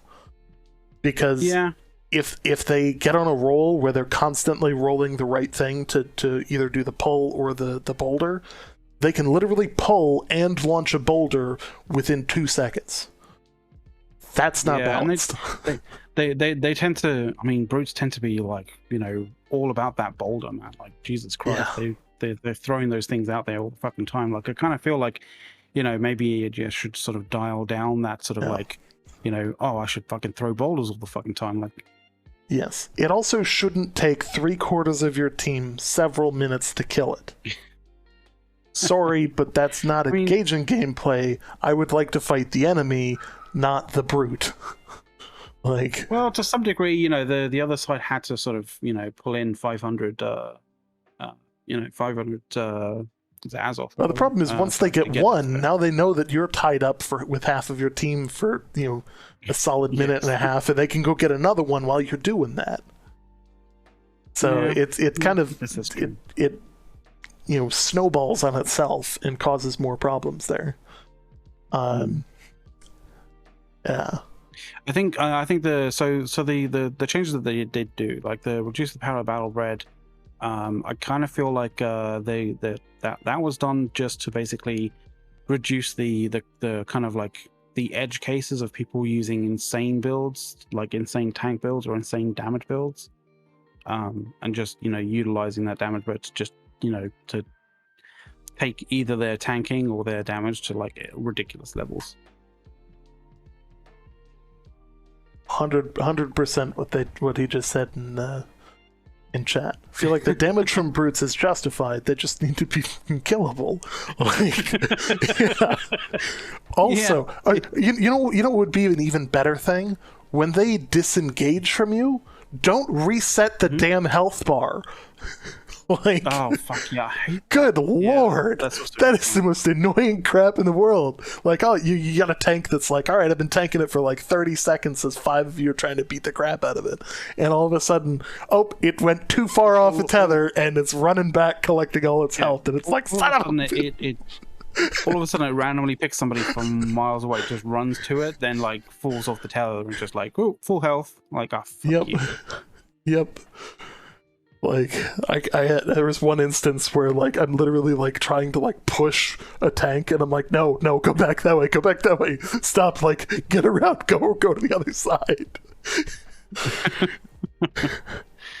Real struggle. But realistically, this last one here, the reduction to the damage and defense on the commander tent, I personally disagree with this one. I really think that this didn't need to happen because towards the end game, you had your people building these up. If you captured your enemy's main base and destroyed it, it reset it. So, being able to go and reset that very quickly, resetting a 9% buff isn't that great. Resetting a 15% buff is a pretty solid hit in the nuts. Having a 15% buff is a great kind of thing to have. And one of the things that I had, like, when we initially sort of first experienced Outpost Rush, like, I very much wanted a little bit of a buff to the to what PV, the sort of like the construction, the building kind of part to Outpost Rush should give you. And I really feel at this point in time that the Commander's Tent with the buffs that it gives you at the moment is actually like quite decent. Like, it's in that right spot where instead of going out and like just basically grinding again the the enemy down into the ground, kind of thing. You know, the time spent gathering and building stuff, say for the commander tent, like you want to see, you know, that time spent doing that kind of thing to translate into the battlefield in some way, shape, or form. Otherwise, you just kind of feel like, well, what was the fucking point of that? And I kind of think that like 3, 6, and 9% is going to make people going to go, what's the fucking point of that? Yes. Yeah. So I think the way that it was really actually, yeah, it provided enough incentive to have somebody back there building up your base. And I fear that the work involved in building it up at this point is no longer value added enough comparatively to having that person on the front line fighting for points or for Baron.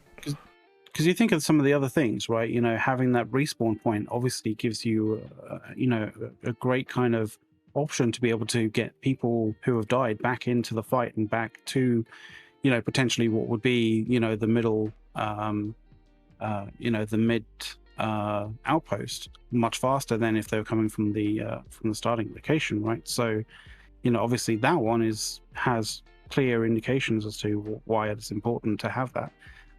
You know, as well as things like just gates. You know, gates, you know, prevent the enemy from taking the fort for a little while, so you have that option, you have that time, a little bit like extra time to be able to get back and, you know, prevent that from happening. Like, I just kind of think that the commander tent, you know, that nerf is like not justified. Yeah. And I think, you know, we'll see how it plays out, but I don't think that was needed. Because I think that provided meaningful gameplay for the person who was playing kind of base keeper, or for the two people that would often play base keeper. Yeah. So some other notable bug fixes. Backstab. There was an issue where occasionally you could backstab somebody while facing them front on. You know, and they were facing you front on. Where Clearly that's an issue. Yeah, and there was an issue where on more than one weapon, things that would trigger on block, were triggering on unblockable attacks. So attacks with grit. Okay. You know, that's not how you want those to lay out. Like, that's definitely not what you want from that. Yeah. And yeah. There's also a cooldown timer issue where occasionally certain perks and passives would completely remove their cooldown timer when you swapped weapons. And they fixed that, which is good. Yeah, that's good. Right, we're into actual weapon changes now. We are not even like... I'd like to note that we're like a quarter of the way through here. So I'm going to take a moment. That's why I'm kind of like... take a moment and do the classic... the classic kind of Twitch, Twitch streamer stuff here. If you guys are enjoying the content, if you like the talk show based content where we kind of, just analyze the notes, analyze the news, provide information, please hit the follow button, hit the subscribe button. Yeah. We normally go live every Tuesday at 6 p.m. Eastern time. Yeah, thanks for the sub. Yeah. Cheers, buddy. We normally do about an hour pre-show, which is more like a relaxed show, and then from there we do several hours worth of a talk show every Tuesday. This is the first breaking news segment that we've done on an off night. So you'll notice that there is not an overly massive crowd tonight, but we love every one of you guys, and we very much appreciate you hanging out with us tonight. We obviously we're aiming to help answer questions, and it's exciting to have people that have caught us for the first time here tonight. Hey, like You know, I've always wondered, like, somehow our VODs are being seen by people, and I always like to see that. Like, you know, it is exciting. Stunned by that, to be completely honest, because like I never really considered, you know, Twitch to be some place that people watch VODs. Like, you know, I always thought that was very much the preserve of YouTube. Now there are other ways to support the channel that cost nothing. So below the stream, you don't have to buy New World merch. Yes. Well, let's say you were in the interest of buying New World merch. You know, we unfortunately don't have our own merch yet because combination of I've not found a supplier that I'm happy with, and we don't want to have you know, purchase some New World merch and then have it turn up and it's like really terrible quality. So yeah, we always want to gauge that quality first before opening up to you guys. But if you want to buy the official Amazon merch, there's a link below the channel that's actually the voice of an angel mixed with Fergie. Right, yeah. Okay. Basically, below the channel allows you to go buy the official merch, but it's an affiliate link that actually supports us. And the trick with those links is that they can be used at any time, and anything that you buy on Amazon gets credited towards us, and we get a small percentage as a kickback for referring people over. There's the link in chat as well. Yeah. Basically, if you're an avid Amazon shopper, that's a great thing. Also, in the coming days, we're going to be setting up a channel that's going to be looking at Black Friday deals for Amazon. And we're going to be trying to find, you know, I know early Prime Day, we had some really good opportunities to get people some of my like daily driver headsets. Like this is the Corsair Virtuoso that I use every day. You know, real happy with that. So, you know, hopefully that'll be on sale for Black Friday as well. But if you're interested in that, feel free to join the Discord. So now that I've gotten through all of the normal like Twitch stuff, you know, here's your sponsored section. Let's get back right into the notes. Just one quick second though. I would like to say that I did post the that link in the chat. If you guys want to be absolute legends, especially in the sort of coming, you know, days when you're going to get like Black Friday and Cyber Monday and that kind of thing. If you want to bookmark that and use that as your, you know, like your go-to sort of, you know, portal to Amazon, that would be absolutely killer. Obviously, it doesn't cost you anything more whatsoever when it comes to actually purchasing anything from Amazon, but it gives us a little kickback, which is fantastic. So, yes, completely up to you guys, obviously. But if you guys want to do that, that'd be absolutely awesome. But you know, ball's totally in your court. So yeah, there we go. Absolutely. So we have weapon changes, and there are a lot of them. Some of them are controversial. More than some of them are controversial. Apollo, I know you want to go outside, but it happened for a little bit. Come here. Well, go lay down, bud. Yeah. Yep. Yeah, the other dogs went outside, didn't they? Yeah, you gotta relax. So let's start with Warhammer. The Warhammer is getting a bit of a buff. Well, it's basically getting a solid buff. Right? Almost across the board. And I don't know that it needed it. So, but I think when it comes to the crowd control kind of aspect of many people's usage of hammers, like, you know, the two that I'm generally tend to be seeing quite often is obviously Shockwave and Path of Destiny. So,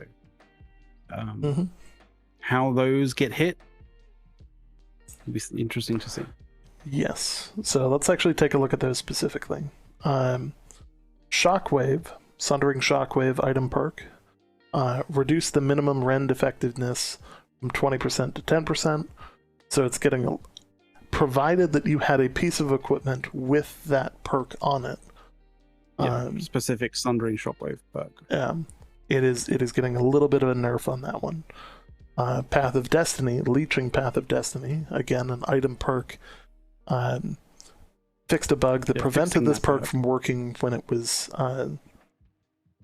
stimulated. When reduction modifier was equipped. Okay, so obviously, you have the leech. So in that situation, you have a Warhammer with a Leeching Path of Destiny perk on it, but you also would have to have, say, something else. Say, for example, a piece of armor or maybe a piece of jewelry that has a stimulated reduction perk. Yes. And so those two basically synergized in some way, shape, or form, and or should have synergized when in actual fact they weren't. Mm-hmm. That's what that meant. Now, some of the bonuses that it is getting, I think, are going to be they're trying to pull some of the lesser used abilities into relevance. So, like Armor Breaker is very uncommon, but is getting a solid buff. Lasting traumas moving up rend effectiveness from 15 to 20%. Opening Act increasing bonus damage from 15 to 25%.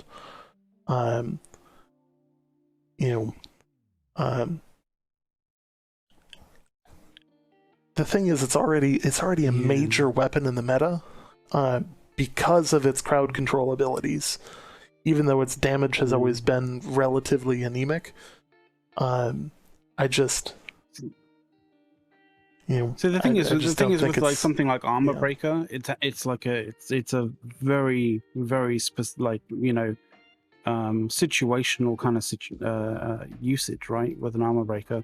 Whereas there's a lot more opportunities and a lot more situations where you can utilize Shockwave or Path of Destiny, to get those kind of sleeps in order to capitalize on stuff rather than using like an Armor Breaker.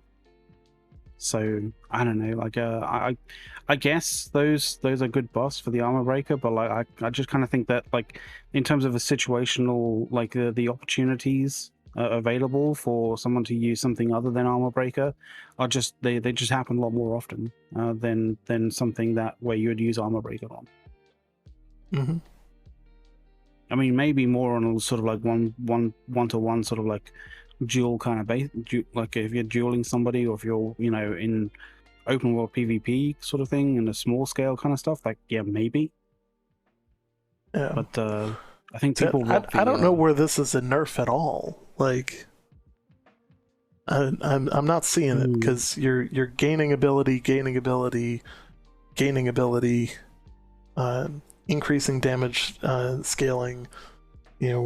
Like, there's really very few things other than Shockwave, which you had to have the item perk to begin with. So there is a passive there that might be one of those things that, so exhaustive attacks is passive, where you're increasing the stamina regeneration penalty applied by the debuff from 15 to 20%. So that could influence more than people may initially think, or more than we may initially think. Only thing that performs on par with other weapons is Sundering Shockwave. Well, but every other ability is getting buffed here. So, I don't see where you're getting it's all being nerfed. It's everything's getting buffed.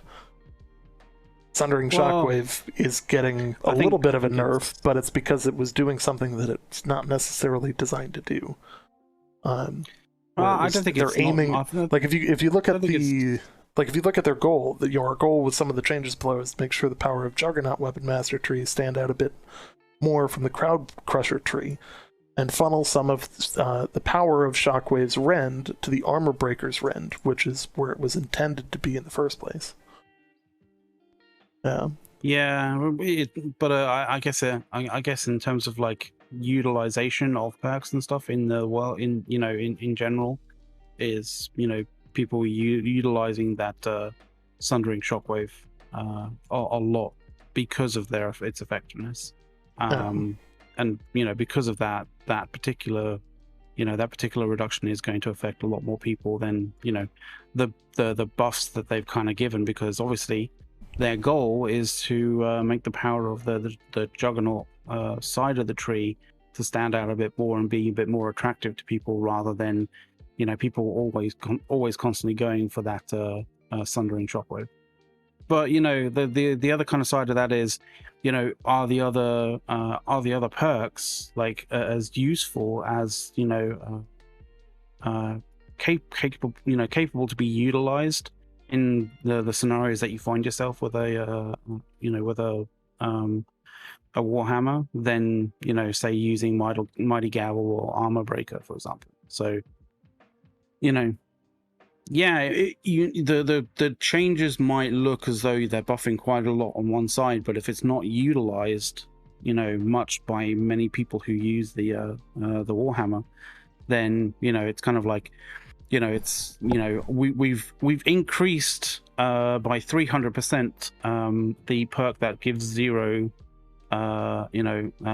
it gives a zero kind of damage to whatever, right? Well, if you increase zero by 300%, it's still zero. Mm-hmm. You get me? I don't know. I see it from the perspective of one ability is having a slight nerf and every other ability is being buffed. So I see that as an absolute win for the Warhammer. Also because Shockwave does other stuff than just apply rend. Yeah, 20 to 10 might be a bit steep for a reduction. Maybe 20 to 15, rather than halving it. For a weapon that's already prevalent in the meta. I think the reason why it's prevalent isn't. I think the reason why it's prevalent isn't because of the rend effectiveness of Shockwave. It's because it's got so much crowd control. Yeah. It's because you can knock people around all day. When I'm hearing about complaints of Warhammer being used, it's not like, oh man, I wish the Warhammer wouldn't give me rend all the fucking time. It's more, I wish 5 people weren't running around just basically knocking me completely out of the game using using CC on me, chaining CC on me every single time. So yeah. In that kind of sense, I maybe they should look more towards potentially finding a way of having that be mitigated a little bit, rather than reducing its rend. Also, there is a huge difference between removing its AoE and its crowd control effects and slightly reducing rend and buffing everything else about the Warhammer. Yes, one ability is getting nerfed slightly, but that is far outweighed by every other bonus that it's receiving. I don't know whether it is still going to be used as an ability because it's an AoE stun. Simply put, still going to be prevalent. I don't know whether the duelists experienced this or whether I experienced this only because I have I'm playing on a US Eastern from Euro, so I have 100 millisecond ping, but a lot of times where I get knocked down by some hammer CC in some way, shape, or form, before I have that animation of actually being sleeped, for whatever reason, I have this tiny situation where if I dodge straight after, I get the dodge out of it and then I'm okay. I don't know whether anybody else has experienced, whether duelists has experienced that or not, or whether that's just something that is kind of unique to my sort of ping to the server or not. I don't know, but I've been able to dodge out of hammer CCs after the fact, which I think is probably not intended behavior. I'll see if I can record it, I'll trawl through the recordings that I have and see if I can see a clear example of that happening. Yeah. But yeah. All right, so we've talked to death about the Warhammer. We've got a lot of weapons to go. The life staff, there's some interesting stuff going on. We talked earlier about the light and medium equip loads, which basically is going to increase the amount of healing, although there are other issues and balances that might not be as much of a buff as it plays out to be. It's mostly just trying to get people to use light and medium instead of everybody just running heavy. Which is frustrating at more than frustrating. Yeah, they are trying to sort of make the lock on target healings to be a little bit more user friendly. Because there's a lot of situations where you are targeting, like, well, if you've ever used targeted healing, I've kind of moved away from using lock-on target healing, mainly because it's kind of awkward. If you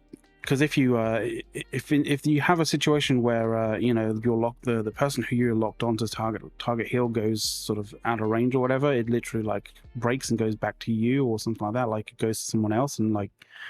Instead of canceling the ability, you use the ability on someone completely, like someone else who may like not need it whatsoever, and then you end up self-casting cooldown or self-casting, which can be the most useless thing to do. That's the other thing. But you waste the ability, and then the ability is on cooldown, and then that person who may have just got a little bit out of range, ends up dying or ends up getting knocked down or whatever. Like, yeah, it's annoying. Yes. So the Fortify perk is getting nuked on Sacred Ground. I actually like that. I think that's an important one for it to get to start getting reduced. I think that gives people a little bit more desire to potentially want to jump into which one is it? The orb of protection. Like, if you lose, but also Sacred Ground is also getting hit. Ground gives you more hit all over the board. A reason to use orb of protection. Sorry, what was that? The Sacred Ground is getting hit all over the board here. Actually, like reducing the stamina and mana regen by half. Oof. Like I mean, like so this I think maybe this might be, I think to some degree these life staff kind of changes may have, and I don't know this for certain, but like I think maybe considering that the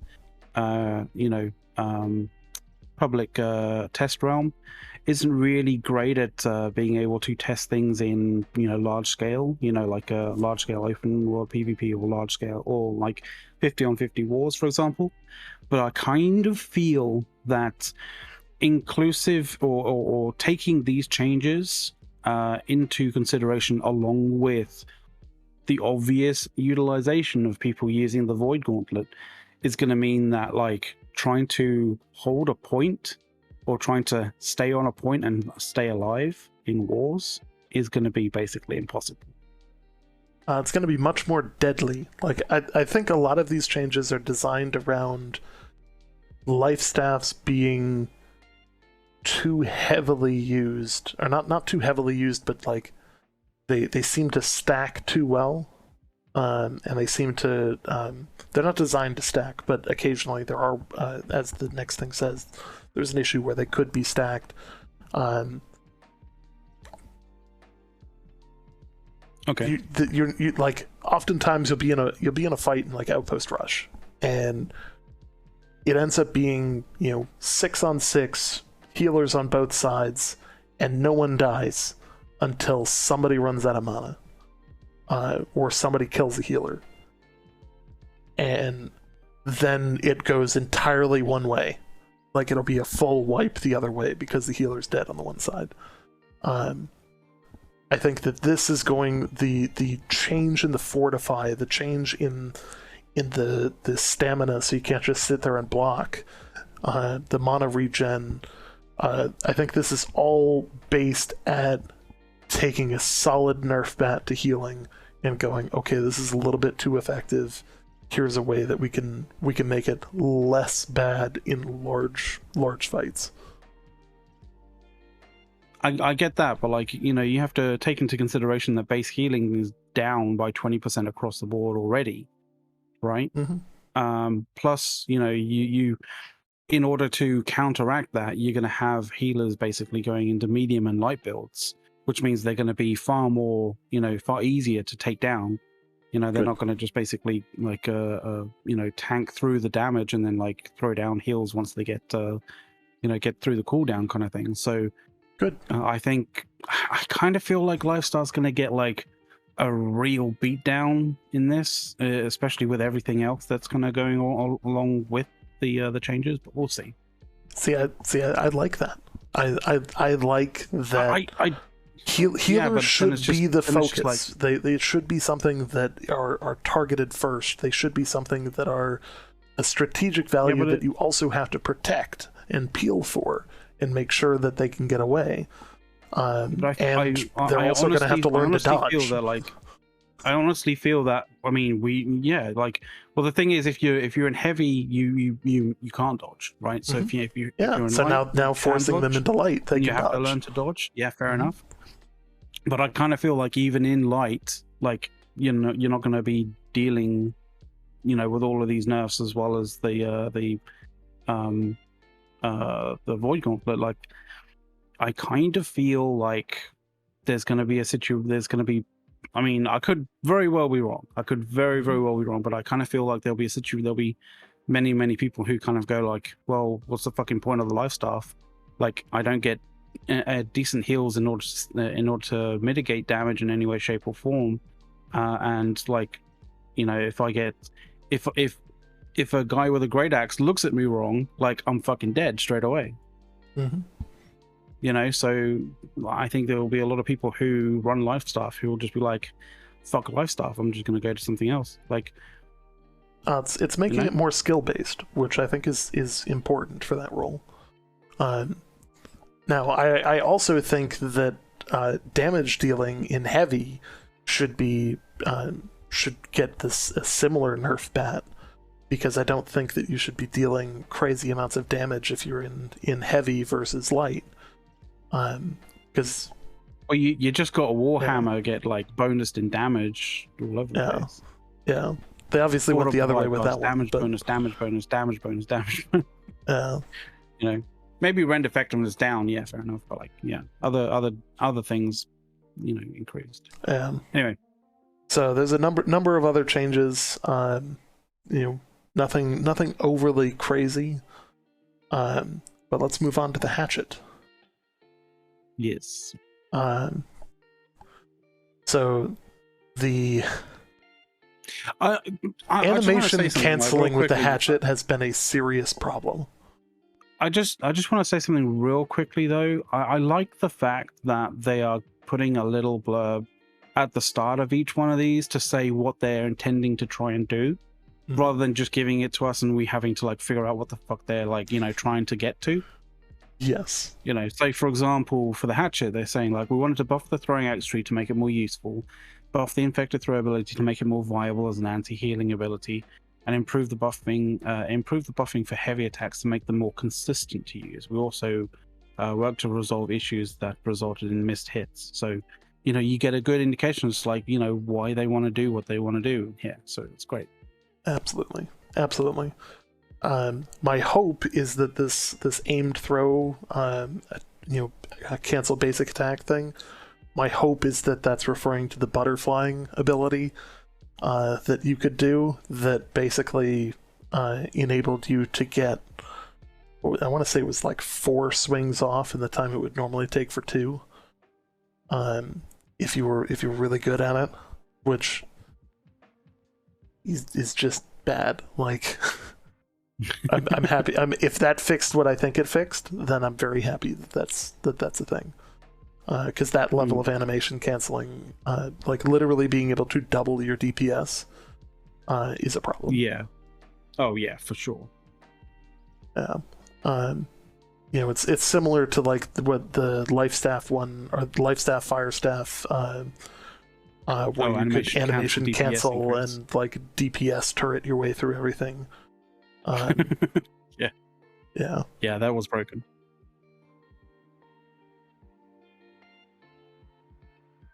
Now,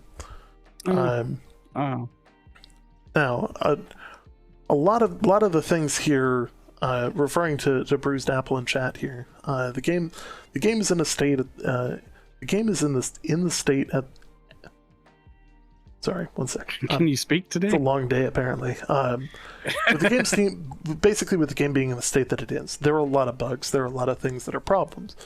One of the things to note is that many of these things are not just, not balanced things.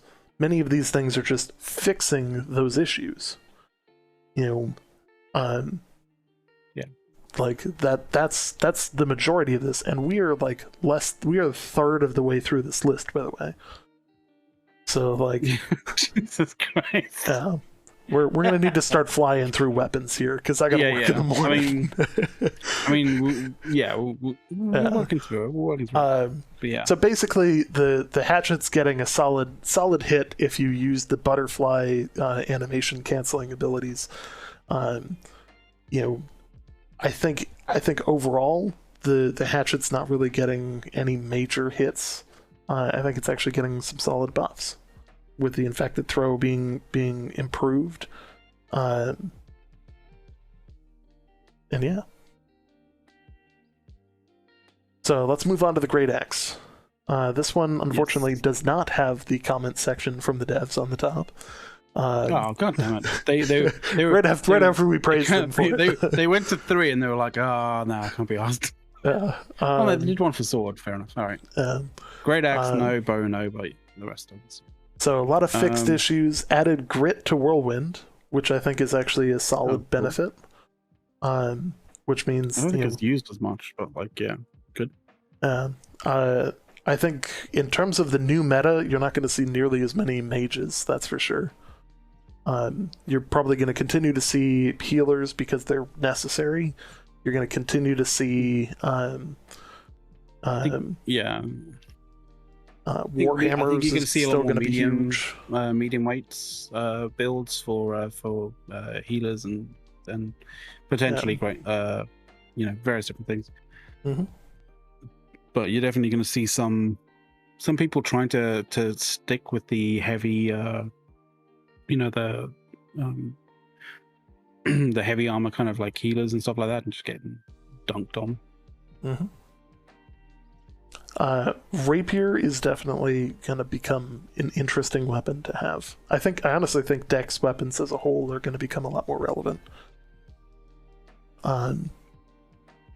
So basically a lot of this is just fixed issues. Biggest one, Whirlwind's getting grit, which means you're not going to be able to cancel them out of it, which I think is actually pretty big.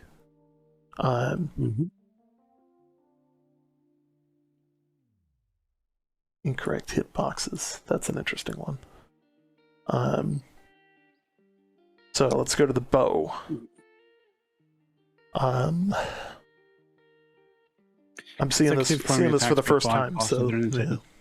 So yeah, fix an issue that allow consecutive primary attacks to be fired faster than intended. That's kind of similar to the issue with the fire staff and the ice gauntlet as well, which is good. Can't headshot using rain of arrows, poison shot, and splinter shot. Fair enough.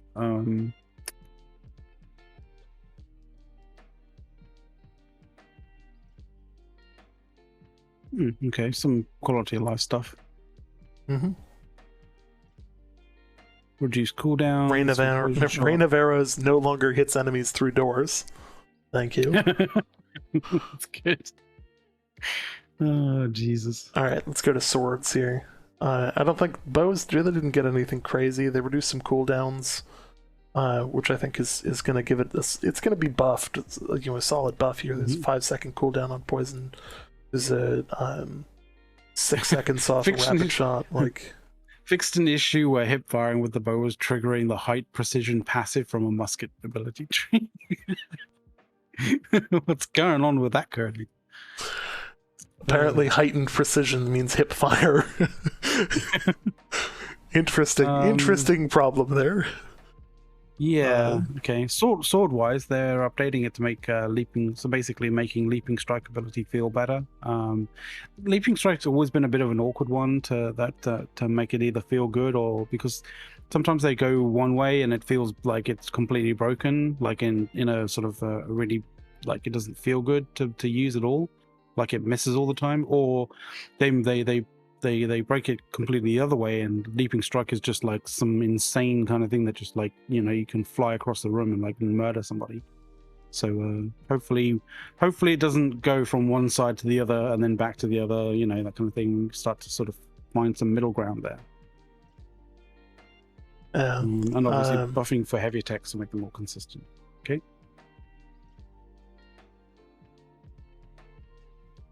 Yeah. I personally think this was a little bit rushed, in my opinion. They should have had a little bit more time and in that on the PTU. Yeah. But yeah, and I think there's definitely been some videos of insane damage being applied by people who have obviously had some kind of stacking damage perk kind of being. Mm-hmm. Stacking up constantly without actually, exhausting and clearing. So yeah.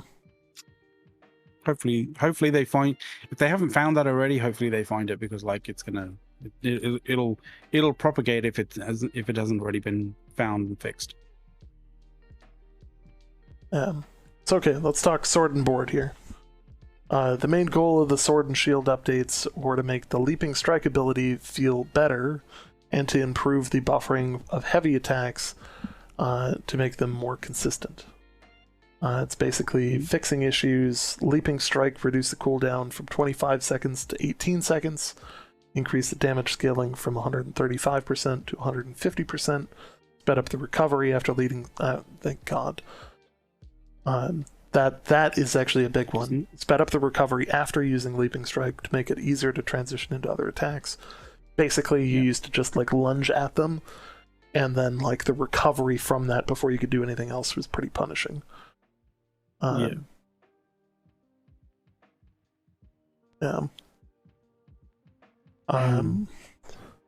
right, let's jump in. I think we're going to fire staff, then spear. Yeah, this is where things get spicy. This is where it all gets spicy. Fire staff. Increasing the damage scaling, but they're removing a lot of other things. I'll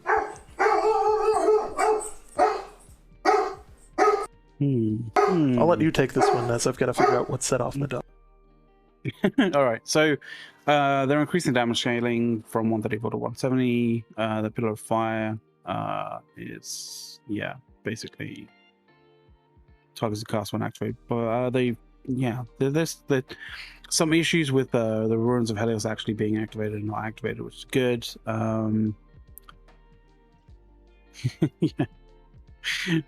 When your Ruin is triggered on the where the like targeted meteor shower is, rather than where you're casting it from, like that's an issue. So I'm glad they're fixing that. Fireball, always a staple. Like one of the staples when it comes to the fire staff. The fact that it's not able to crit is like an important thing for people to know, especially showing crit damage color. Yeah, Jesus Christ. So that's good. Some more clarification on the fireball. Fair enough. There's always been some. I mean, I don't know. There's always been some hit detection issues with the fireball that I've experienced. At least I'm not sure whether they've cleared that up in the previous patch. I haven't played the light fire stuff for a little bit, but hopefully that's fixed. If that's not, then they need to work on that, because it's really quite annoying when you set a fireball off and it doesn't actually hit anything, it just like goes through something, which is really kind of annoying. Increased damage scaling for the flamethrowers. The flamethrower might actually be useful. Excellent. Especially with the damage scale. Oh, that's for the pillar fire. But yeah, okay. So flamethrower is a little bit more useful, especially that increase, 34 to 50% is great. And some passives, right? Let's check these passives out. Reduced damage bonus for clear casting. All right. Fair enough. The empower effectiveness from 10% to 5%. Okay. Okay, I'm back. Yeah, there's some. We're going through passives here at the moment, like Rune of Helios. There seems to be some damage reductions. Clear Minds reducing empower from 10 to 5%. Clear casting from 10 to 5. The Rune of Helios is down from 30 to 25. Crit damage bonus from 20 to 15 from Prophet of a Fire God. I think that's the other side, right? Yeah. There seems to be a fair number of nerfs in with regards to the passives. And I think a lot of those passives are going to, people love the stacking of those and those nerfs. Even though they're small nerfs, there's a lot of those nerfs are going to be stacking to actually be quite, quite punitive.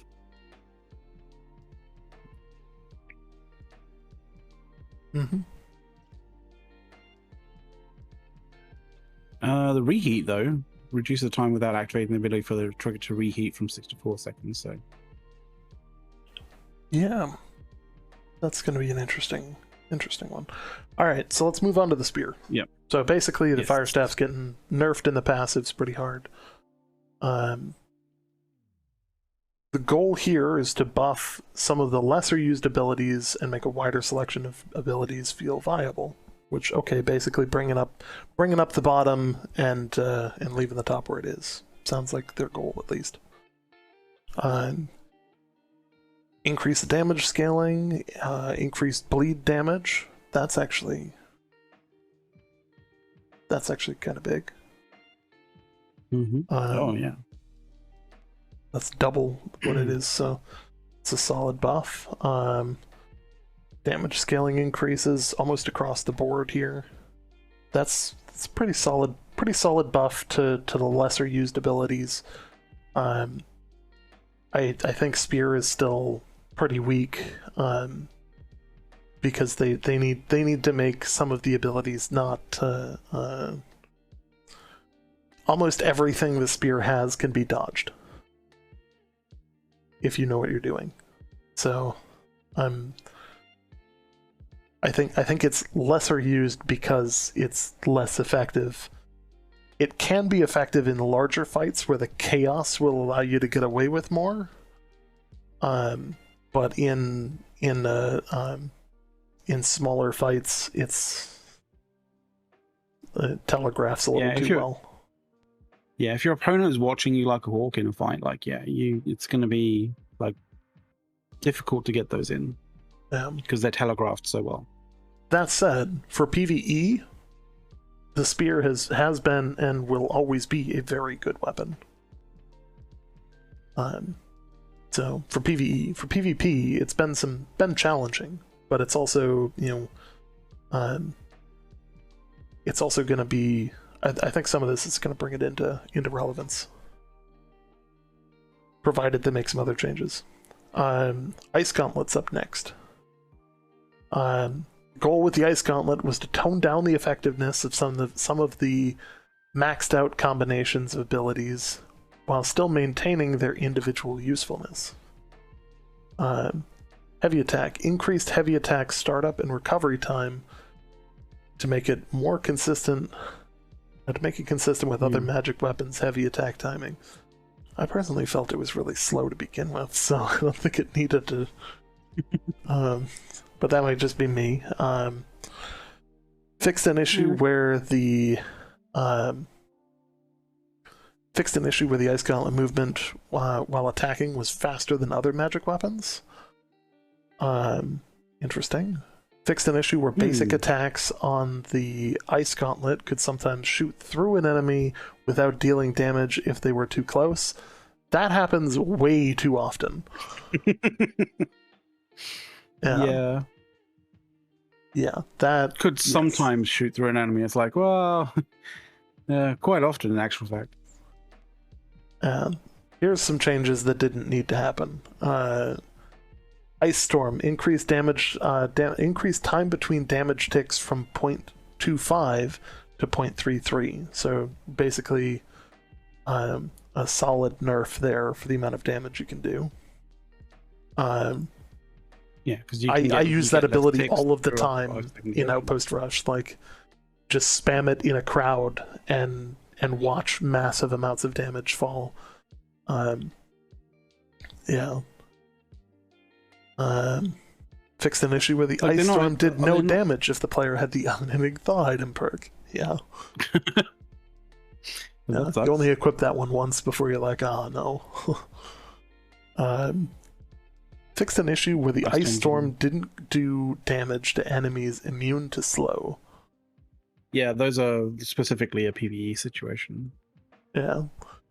If you're trying to do damage with to an Ice Storm to something, it's like, just doesn't get slowed by anything. Like, you're not doing damage. Also fixed an issue where the Ice Storm stopped if the caster swapped to their other active weapon. Yeah, that sucks. Yeah, so that's a good thing to fix. Let's see, I'm basically just looking at like buffs and nerfs at this point. Damage scaling per tick on wind chills going up. Ice shower increased. Increased the cooldown on ice shower. That's never going to be used again. 20 to 30 seconds. It's adding a 10-second. Ugh. Oh Jesus! Boy, I think that's just nerfed it out of irrelevance.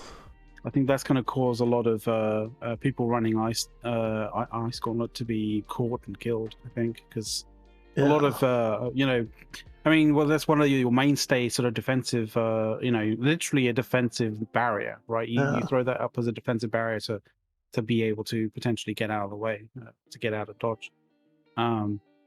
From 20 seconds to 30 seconds, people are gonna feel that. Oh, people are gonna be like, why is my fucking? It's like people are gonna be like, why is my cooldown not down? What the fuck? Oh, it gets so much worse though. It gets so much worse. Entombed players can no longer be healed. I mean, the thing is with that, like Entombed players, like you should be proccing your heal just before you go into Entombed. Like if you're doing it right.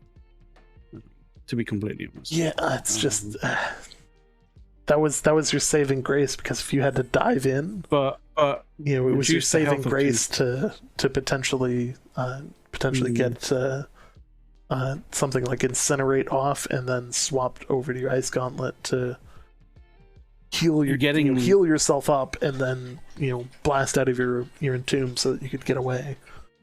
Yeah, but they're reducing the damage of the breakout burst as well from 168 to 70%. Such a drop. Good God. Ouch. That's gonna be bad. Yeah. We'll go outside soon, bud. Yeah? Know what you want. Sorry, my dog's still bugging me about going outside. I should probably listen to him, because like he had a little trouble last night, but he's a good puppy. Yeah, bud? Yeah, lay down. Lay down. Good boy. Alright, so Ice Pylon is getting more health. Extended the max lifetime. Fixing some issues. And fixed a bunch of issues with it. Including 1v1 duels where it would randomly fire at neutral players anyway. Yeah. Basically, Ice Gauntlet, as far as I can tell here, has been nerfed into irrelevance. Like, it's getting fucked. Yeah, like you're gonna need to scale another weapon. Fire and Void is probably going to be the new meta. There's still going to be a degree of utility, I think, that the Ice Gauntlet gives with the with the Ice Shower and the Ice Storm, that kind of thing, but yeah, it's not going to be going to be a shadow of its former self for sure. Yeah, and it already had some issues specifically with like PvE where it's not great against some of the other, or some of like corrupted, so it was pretty useless in invasions. McLeod, I'm gonna let you take rapier. My dog is like Okay.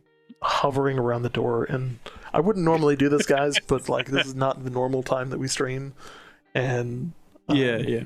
if I wasn't It's all afraid good. that my dog was gonna crap on the floor, I wouldn't. I'll go through the weapons that I don't use.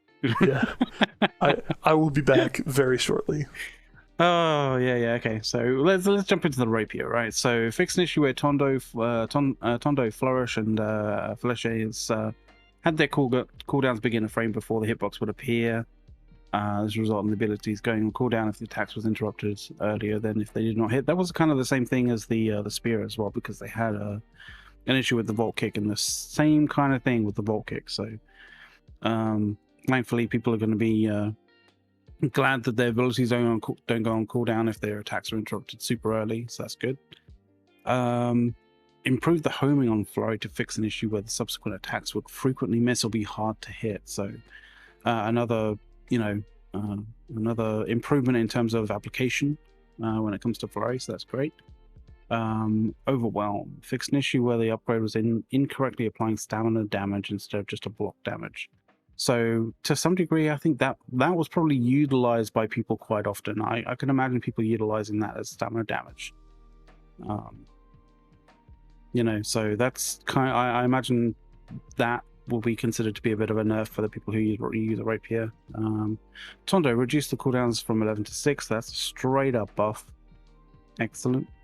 And again, fix an issue cause the upgrade to only function on blocking targets. Yeah, hey, Lucien. We're just going through some of the changes coming up in tomorrow's patch. There's a whole host of them. We're going through the rapier right now. So,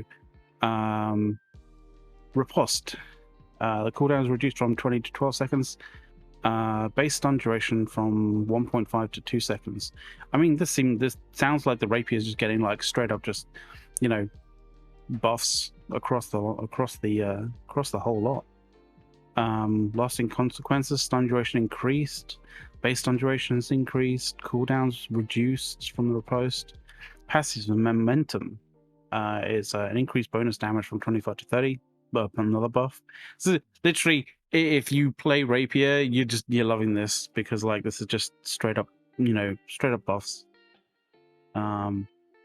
Swiftness. Fix an issue where the passives were granting haste from bleed damage ticks instead of the actual weapon hits. I guess that's one of the few, like one of two kind of nerfs to some degree, right? So instead of actual weapon hits, you were getting haste from just like bleeding damage. So you didn't even need to do actual weapon hits to get the haste. You're just getting haste constantly from bleeding damage ticks, which yeah, you could see that as being a bit broken. That also probably helped a significant amount for people who utilized the rapier as a way to get out of dodge. Getting that bleed from somebody and having the swiftness perk to just consistently get haste from that. Yeah. And let's just check out the musket. I kind of use the musket every so often, but like, yeah, just to, as a curiosity, really, if anything. So this is what Amazon kind of wants to do. So similar to the balance updates of other weapons, our goal was to buff and adjust some of the lesser used abilities to make a wider selection of abilities feel viable. So somewhat similar to what they were trying to do with the and I'm sorry I can't actually move the sort of like this what you're seeing with regards to the actual patch notes back up to Warhammer, but essentially what they're doing is somewhat similar to the Warhammer with regards to some of the perks actually not being used. So they're kind of trying to buff the perks that aren't really being used into sort of a degree of relevancy. But like it all depends on whether those perks are sort of useful or viable for the particular situation that you find yourself on a battlefield, right? So I don't think I don't run muskets enough to know when that would be or when that wouldn't be. So you guys out there probably know more, like a little bit better in terms of when you actually would use these things, but let's go through them anyway, right? So in terms of just general, increase the musket base damage by 2.5%, straight up above, obviously. Fix an issue where the musket could not be reloaded after dodge rolling, then triggered an auto run. Like, honestly, I think one of the few things that annoys me, the one of the things that aggravates me the most about the musket is where you're 3/4 through a reload and you have to do a dodge of some form, and then you have to start that reload like again. It's kind of annoying. Hopefully that is something that will actually help with that and fix that. Fix an issue where reloading would not automatically resume after an interruption when the player is aiming, so that's good. Fix an issue where the musket overcharged shots were not being consumed while hip firing when crouched. Well, I mean, that's to some degree that is obviously a fix to make sure that the behavior is working as intended. But I'm sure there's going to be a lot of people who utilize that, so they're going to be a little bit saddened about the fact that they can't use overcharged shots constantly. Trap wise, traps can only be triggered by players in death's door, so you can't have somebody knocked and then just throw a trap right on top of them and be like, yeah, sucks to be you. That's kind of funny. Yeah, somewhat. They're potentially fixing some of the issues with reloading, being interrupted while reloading, and having to dodge and that kind of stuff. So, like, that's probably one of my most annoying aspects of using a musket is you're getting the reload in and then you have to do a dodge. You end up getting hit while you're in the middle of a reload, and then you have to do the reload cycle all over again. So I don't know, maybe it might feel a little bit better after that. We've got the sticky bomb, which is increasing damage quite significantly, actually, 175 to 235%. Stopping power is reduced cooldown. Power shots reduce cooldown. Shooter stance reduce cooldown, and they can exit the shooter stance by pressing sprint. The ability to key, dodge, escape, or reloading, or releasing the right mouse button. So that's quite a lot. It's quite good. And critical reload. Fix an issue that caused a passive to function inconsistently. So just more consistent functionality for the critical reload. Fan-fucking-tastic.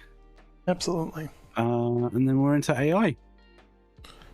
Into the AI. So lovely. We finally got to the end of the changes to the weapon changes. Like, yeah, I didn't think we would, but we have. We still have a third of this left. Shh. Don't let people go, oh my god, there's more. But yes, there is more. So gonna take a moment here and pause on the heavy stuff and do the classic Twitch streamer stuff. If you guys are enjoying the content, please hit that follow button. We're going to be going live on days that we don't normally go live on. Our normal day that we go live is Tuesday at 6 o'clock Eastern Standard Time, where we run a pre-show and a post-show. Our pre-show, or we run a pre-show, and we also, like, after the normal show at 7 o'clock on that night, we run like a post-show, where people can hang out and chat with us. In comms, we probably won't be doing too much of that tonight, considering I have to work tomorrow, and it's already 11 o'clock, and we've still got a lot to cover. It's 4 a.m. for me. Yeah. McLeod's looking at breakfast after this. Yeah, I'm just gonna hardcore it straight into the next day. Might as well. That said, we are also building up our YouTube content, so please feel free to follow us over there. If you're looking for ways to support the channel, please consider hitting that follow button, consider hitting the subscribe button. If you're enjoying stuff, obviously, you do you. And otherwise, there's other ways below the stream that you can support us by shopping on Amazon through our affiliate link, or or buying a Secret Labs chair, which in the history of us being partnered with them, not a single person has done yet. I want to get one because they're like super comfy, and I know that you use one as well, and you basically you say like you can vouch for how comfy they are. After buying a torture device from Amazon as my prior chair, so for those that don't know, I work from home. I have for quite a while now. before as you can tell, I had to he go is into like the a office for a tiny lot little during skinny COVID. dude. But I'm clearly a tiny guy, so Tiny skinny dude. getting a chair that can handle my petite size really is kind of a big deal, and I can say that I've got no complaints with the Steel series or the Secret Labs chair. I almost said Steel series, like talking total wrong. Oh god! Literally, I recommend them. We wouldn't be there if we didn't think it was a good product. I've owned one for about a year and a half. We were well into COVID by the time I got mine, though. Great chairs. There's a reason they sponsor with people. But yeah, so if you're ever looking at getting one, feel free to follow that. And as I'm slowly tanking our numbers, let's get back into talking about the patch notes. just real quickly though, the Amazon link to the Amazon affiliate link is also in chat. So if you guys want to utilize that, during whatever, as well in like Black Friday or Cyber Monday, or save it as a bookmark, that'd be fantastic. But yeah, just so you know, that is an affiliate link. So obviously we do get kickbacks from that. Mm-hmm.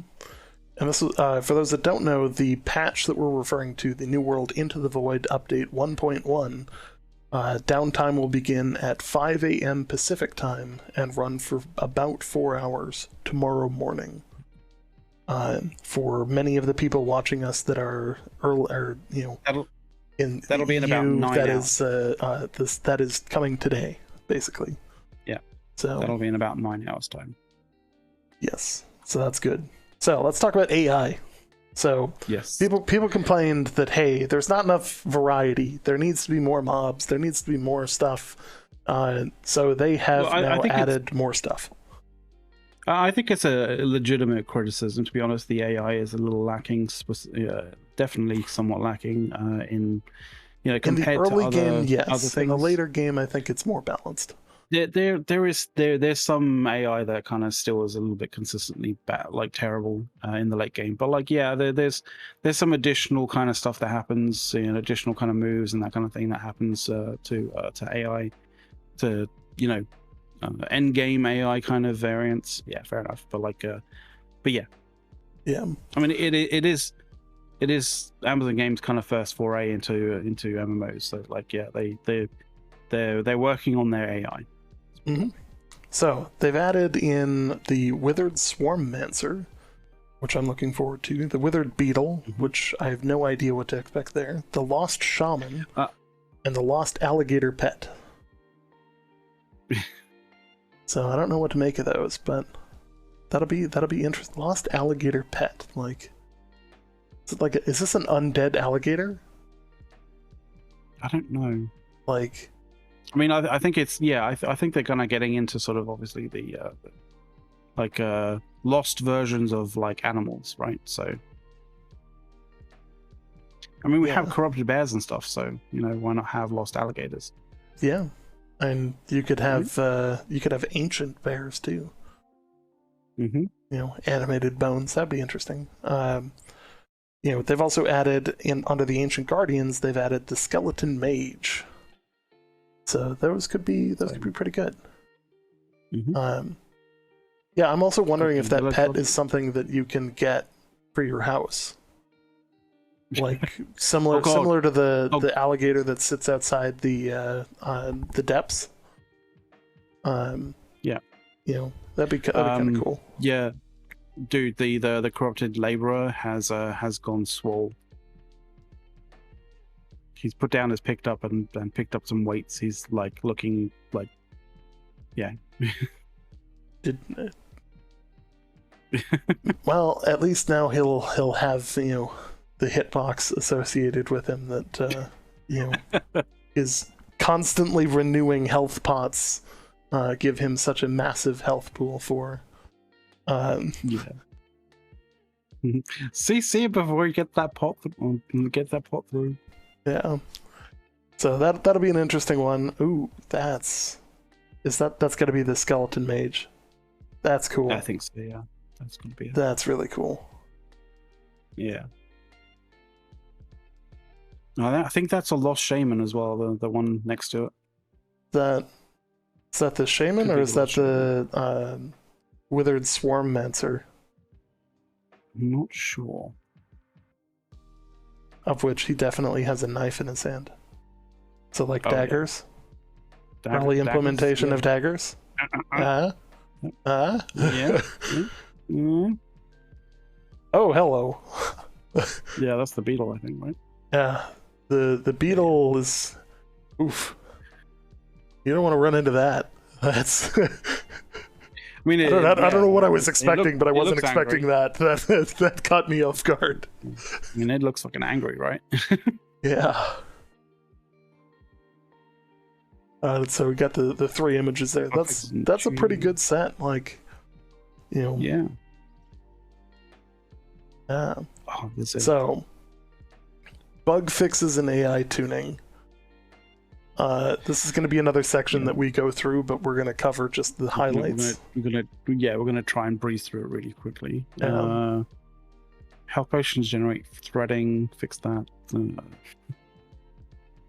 Fix the first one's actually really important. Fix an issue where AI could sometimes get pushed into invalid areas, causing them to die. You can no longer kill bosses by pushing them off the ledge or pushing them through a wall. Oh, okay. Into a wall, which would cause them to instantly die and give you credit for the kill. Added hit volumes affixes. to the feed of all. So, hang on. Added hit volumes to the feed of all brood enemies to ensure attacks from players are more consistently registered. So, you know, instead of those big ass brutes and you're sort of trying to like hit it and actually you're not getting any kind of hits on it, so you have to rely on like your mages or your like sort of ranged kind of guys. You're actually going to be able to deal damage to brutes, like when you're attacking their feet and that kind of thing, especially the large ones. So that's good. Like that was literally, I'm only saying that because that was literally like I think Asmongold was specifically said something with regards to that at one point, like with his criticism. So that's good. That's actually been fixed, or you know, they're resolving or trying to resolve that situation. Yes, elite fixes. Outpost Rush fixed an issue that could cause bears to attack the wrong gate if both gates were upgraded to tier 3. Okay, cool. That's good.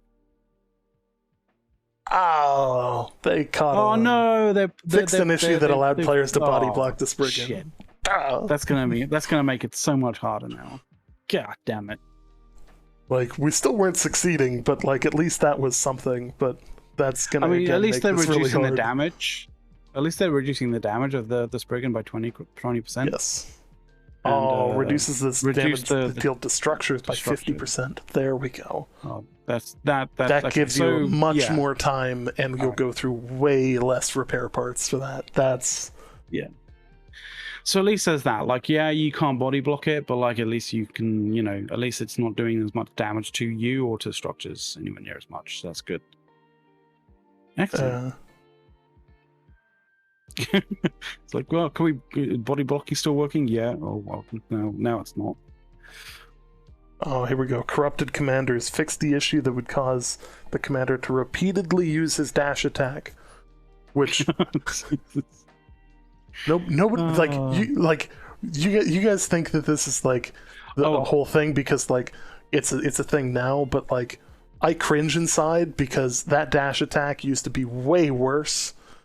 Oh like, God, I used to be. You used to be. I remember the first time it was literally like Monty Python's. It's a little bunny. It'll be fine. And like somebody hit him with a ranged attack, and it just like the whole party was dead in seconds. Like it literally, it would sprint attack and fly down to you like it was like it was a ghost. Essentially, it was literally flew down to you and then murdered everybody. I saw something that was kind of interesting.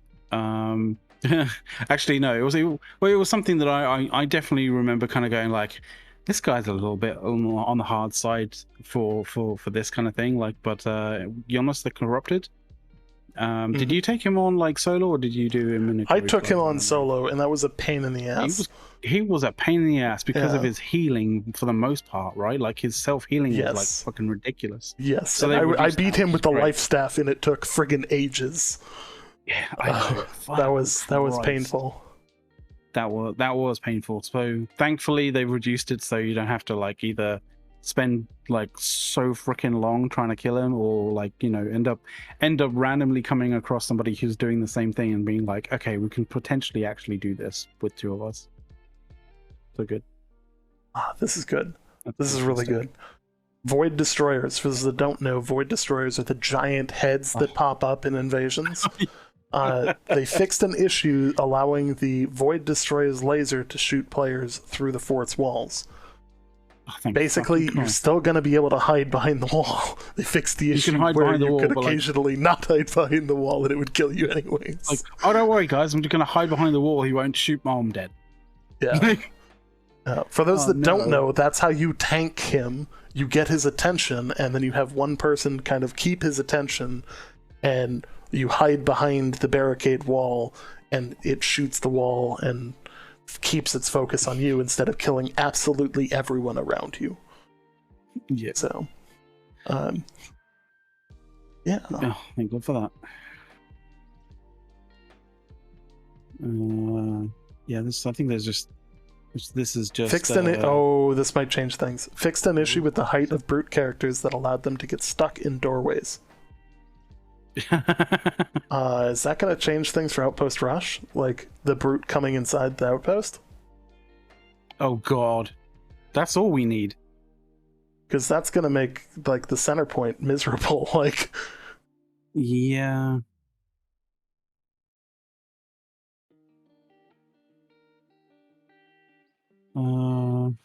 I don't know. I really hope that that's not I really hope that that's not a thing. Like, it would just be like, oh God, you can come inside now. Oh shit. Oh no. But that means when they get a brute, you need to get the other side's brute. Otherwise, it's not going to be fun. Yeah. Oh, Christ.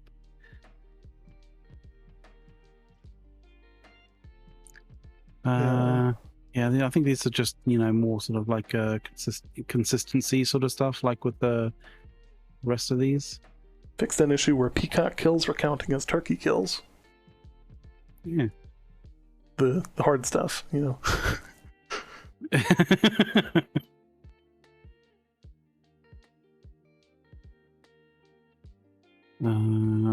Resolved a behavioral issue with Stanley. Stanley was misbehaving. No, he wasn't. Behavioral issue, where sometimes allowing Stanley to get stuck while running in place. I mean, I think anybody's been to Bonny Island has seen that, like with Stanley, like literally running, like sprinting, and he's like literally going nowhere. So there's only one way to complete that quest, and it's soul crushing. That's all that's the only way to describe it. It's absolutely rough.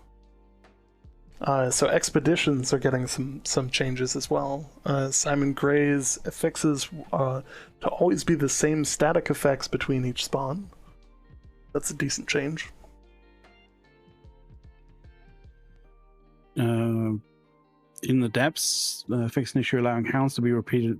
Fixed an issue with where hounds could be repeatedly killed for experience and loot. So that's good. People can't farm that consistently.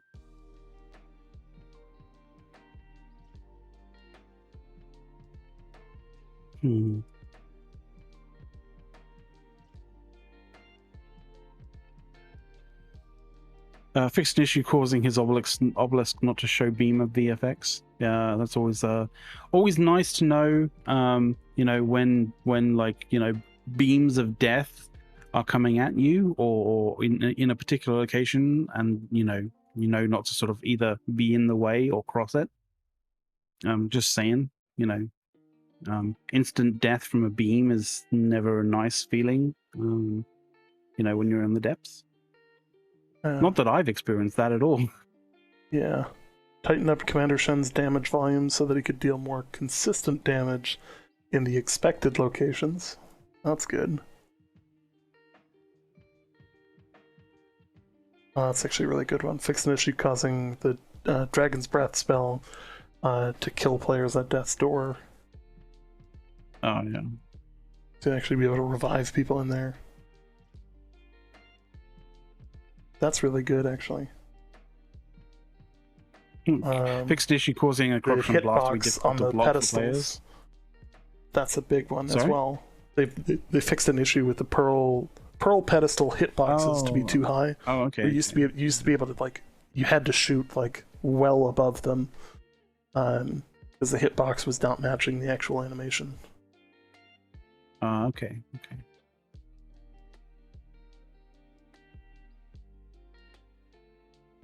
That got harder.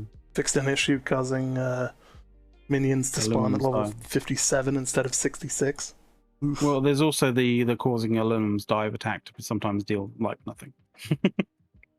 So, yeah, his dive attack will deal damage now. Yeah.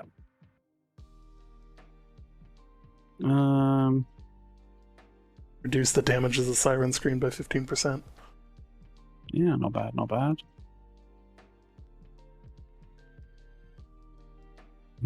Scylla's staff phasing for too long, causing conduits to become out of sync with the arcane white stacks.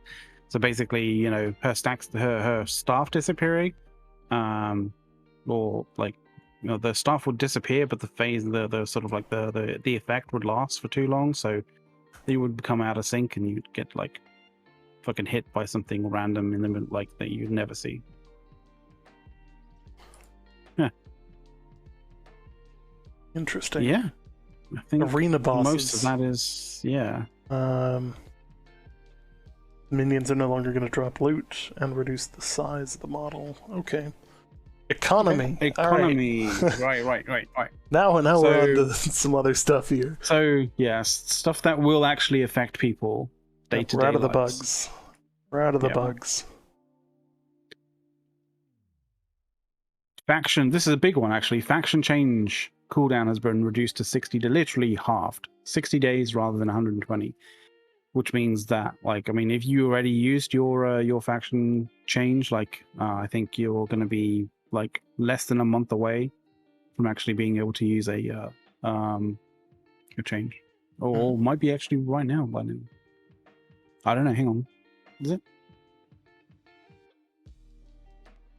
Could be very close to being able to change your faction again. Repair kit weight has been reduced. That's great. By a lot. From 2 to 0.1. Yeah. So you can have a bunch. Yes, that's good.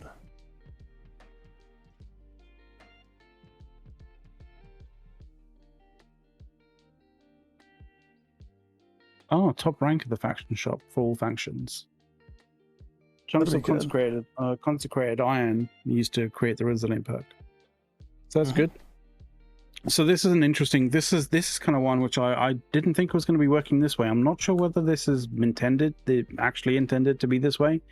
So all the trading posts are going to be linked, right? So that basically means that, you know, when you go to go to open up the trading post, like you don't need to select like specifically on the drop down list to look at all the trading posts. It will literally just show you everything on all trading posts, right? Like straight from the start. From the start, I gather that's basically what's going to be happening.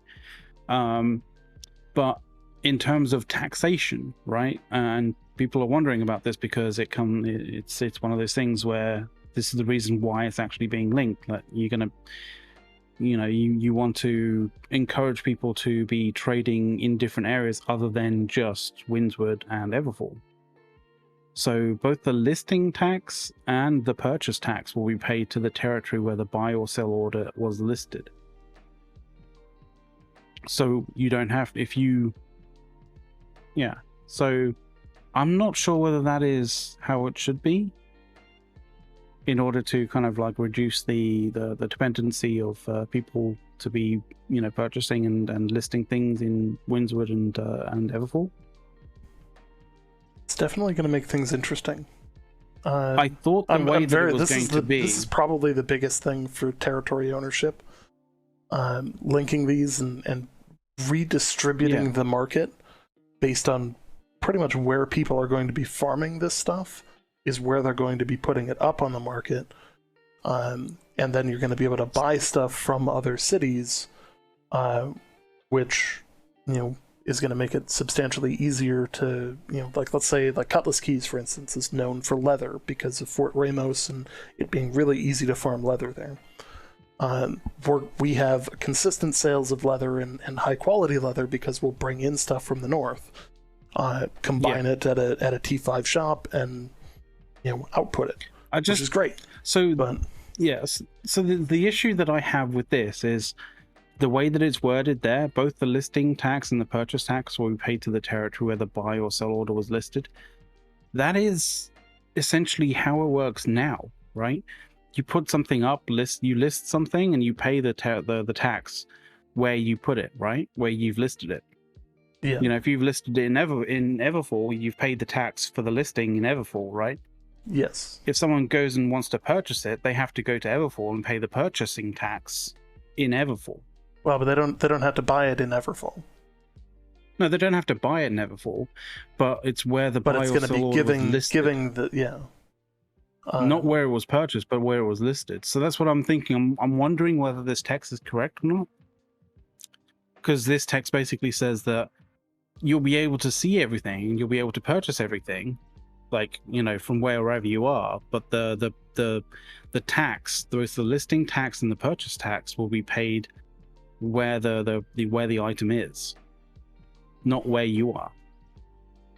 So I'm unsure as to whether that is actually meant to be correct or not, whether that's incorrect or not, because that wouldn't do what it seems Amazon Games wanted to do initially. People are still going to put it up, and people are still going to put up stuff at the location that they're generating it for in. Sure, yeah. So, for instance, when we put up leather, we're going to get the buy and sell tax for it.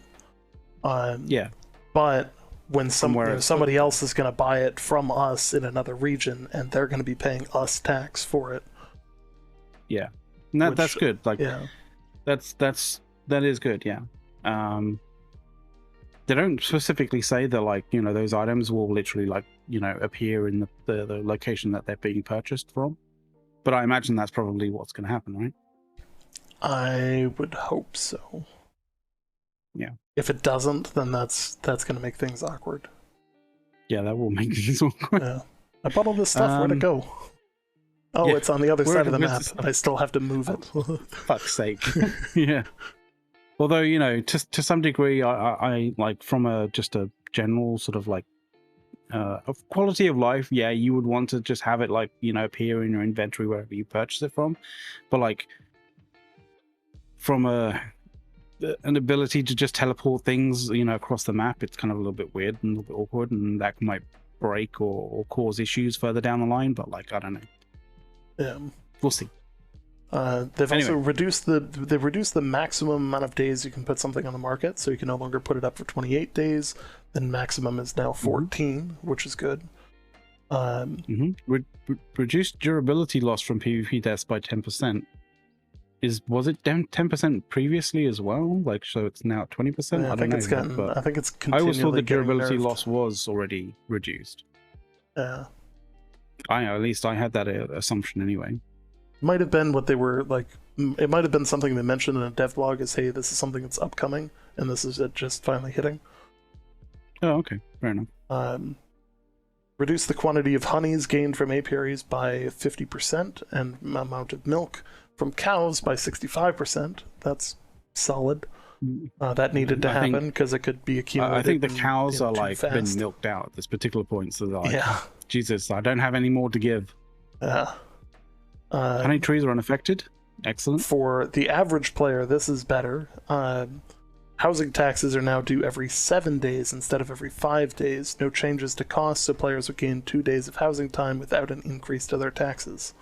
Which means you're going to get taxed less often. And that's fantastic because, it's weird being 5 days because then it shifts around every particular point during the week, and now you can just be like, you know, I'll wait until it's the weekend for me to pay it, and then like I'm always paying it on the weekend. Fantastic, right? Mm-hmm. Territory The end of the standing weekend, gains from cooking are taking a solid hit because they were a little too generous compared to other efforts from similar crafting trading skills. Yeah, that's understandable.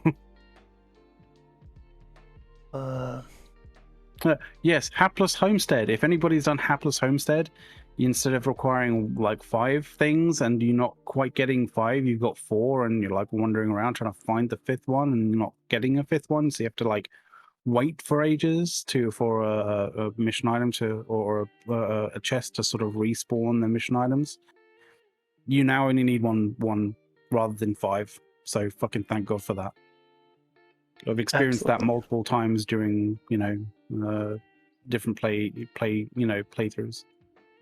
So that's been fixed. This one's going to hit people the wrong way, I think. Increase the XP requirements for progressing crafting trade skills. And I'm waiting for chat to react because there's going to be some people who don't like that. I.e., if you hit 200 already, good. If you didn't, it's now harder to hit 200. Yeah, we'll see how that stacks up. Like, because like I don't know. Yeah. I mean, if you've done it already, then fantastic. You've missed out from not you've missed out. You've short circuited the situation. You're already there. But yeah. Yeah, I don't know about adding some more sympathy for the people coming into it and like going, oh crap, this is going to take forever. It's like, oh, it was easy for me. Yeah, it was. Now they changed it, and it's fucking hard. Yeah, it was a lot easier when everything was dropping like crazy too. Oh, all right. Trade skills, potion crafting update. We felt that some of the higher tier core potions, particularly health potions and mana potions, were a little too difficult to craft. So we've updated the recipes to craft these items and introduced a new alchemical component. Alchemical component to do so. Alchiste. Alchiste is crafted by distilling the magical herbs found throughout the Aeternum, and serves as a reliable and potent base for potions going forward. So I hope that when they say higher tier core potions, they mean like tier 2 and tier 3, rather than... To be fair, the tier 3 ones are actually really a bitch to make. Fuck me. They really are comically bad to make. Like, tier 2 like just doesn't exist because it's just it's just not worth the effort to go find the material. Versus like the tier 5 are like it's super weird because the tier 2 are like 15 gold a piece and a billion tier 1s. So until you get to tier 4s, and then you're like, oh thank God I can actually do tier 4s. So the tier 2 are like 15 gold a piece on the market. The tier 5s are like 3. Like, and the other thing is the town board quest would always call for tier 3s and tier 2s. Like, that was half the reason to go run Amaranth was to go stock up on pots for missions. Just give me tier 1s, please. Stop it. Oh, rare resources and node rare words, man. This is a very long blog, guys. This is a very long set of changes. Rare resources from gathering nodes. Thanks to the reports on the forums, we found a probability issues with rare resources from T2, T3, and T4 gathering nodes, and resolved it. Thanks to everyone who contributed to making New World better with your reports. Simply put, I hope when you give them the numbers and tell them that, hey, your probabilities are they actually fix it. I hope the probability issues also include a increase to the amount as well, because like, say for example, I mean, from what we were talking about before with health potions, right? Like going around and getting one of that like tier 2 or tier 3 resource to make like mana pots or health pots, like that was frustrating. Like give me 5, give me 10 from it, and that Yes. make it so much easier. Absolutely. So the short version of this is we had a couple of probabilities that were multiplying each other, resulting in a near zero chance of some already rare items dropping. This combined with an issue that could make it next to impossible for an item to drop if your luck values were too high. What? That's like the sweet spot. Yeah. Not exactly how luck should work. Out of the range where it should be dropping, like, and you're like, fuck. Yeah, so basically, yeah, this will fix things like Fey Iron, Void Metal, Phase Fiber, Petrified Wood, should now have the appropriate chance to drop after you reach certain trade skill levels. Well, what was that image? I think that image that one of our guys had, like he'd done like 20 to 30,000 like iron, and had like 6 Fey Iron. Yeah. Through all of that, like fucking Jesus. Yeah. So that's good. Yeah, that is good. That is good. Let's fishing. Opening fishing mission now requires 3 woodloose bait instead of 5. Yeah, because going. I feel like that's not a huge change. Yeah, but okay. It's a few less trees or a few less bushes that you have to harass in the process of completing. Sometimes that 5th one was elusive as fuck. I'm just saying.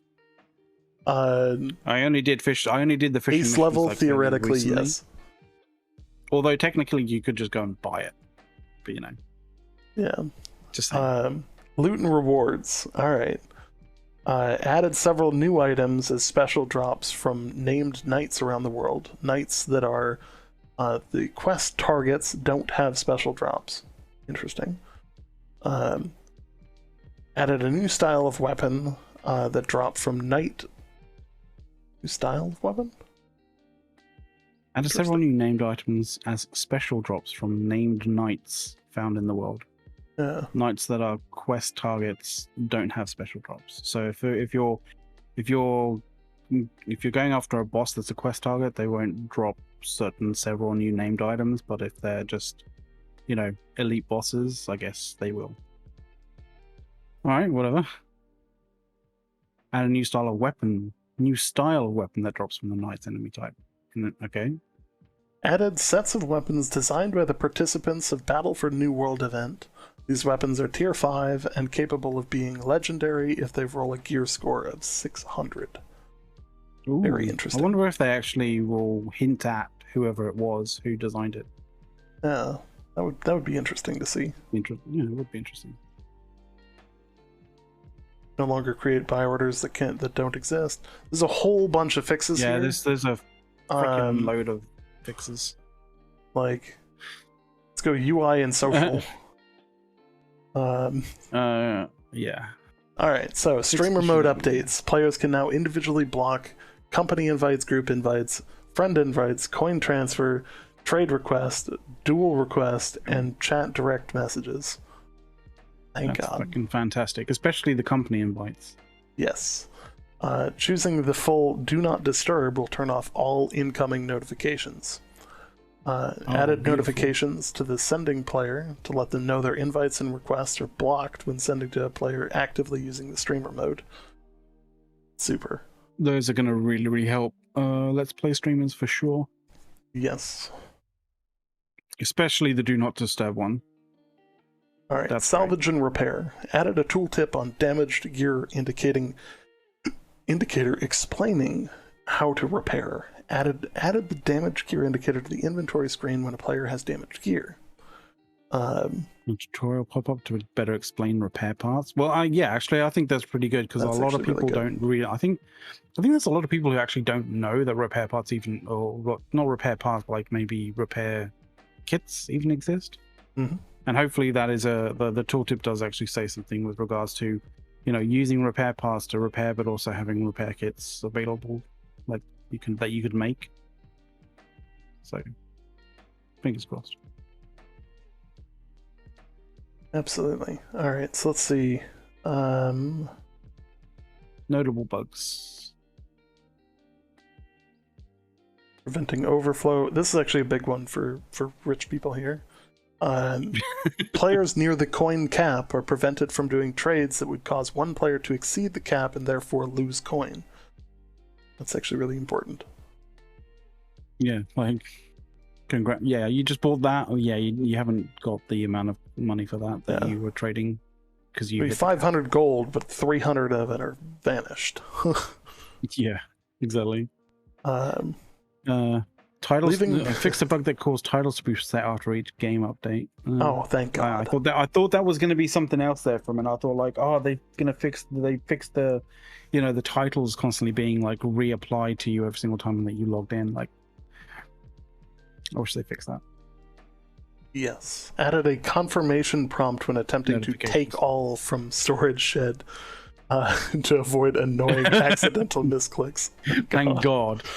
I fucking clicked E again. Fuck. Yeah.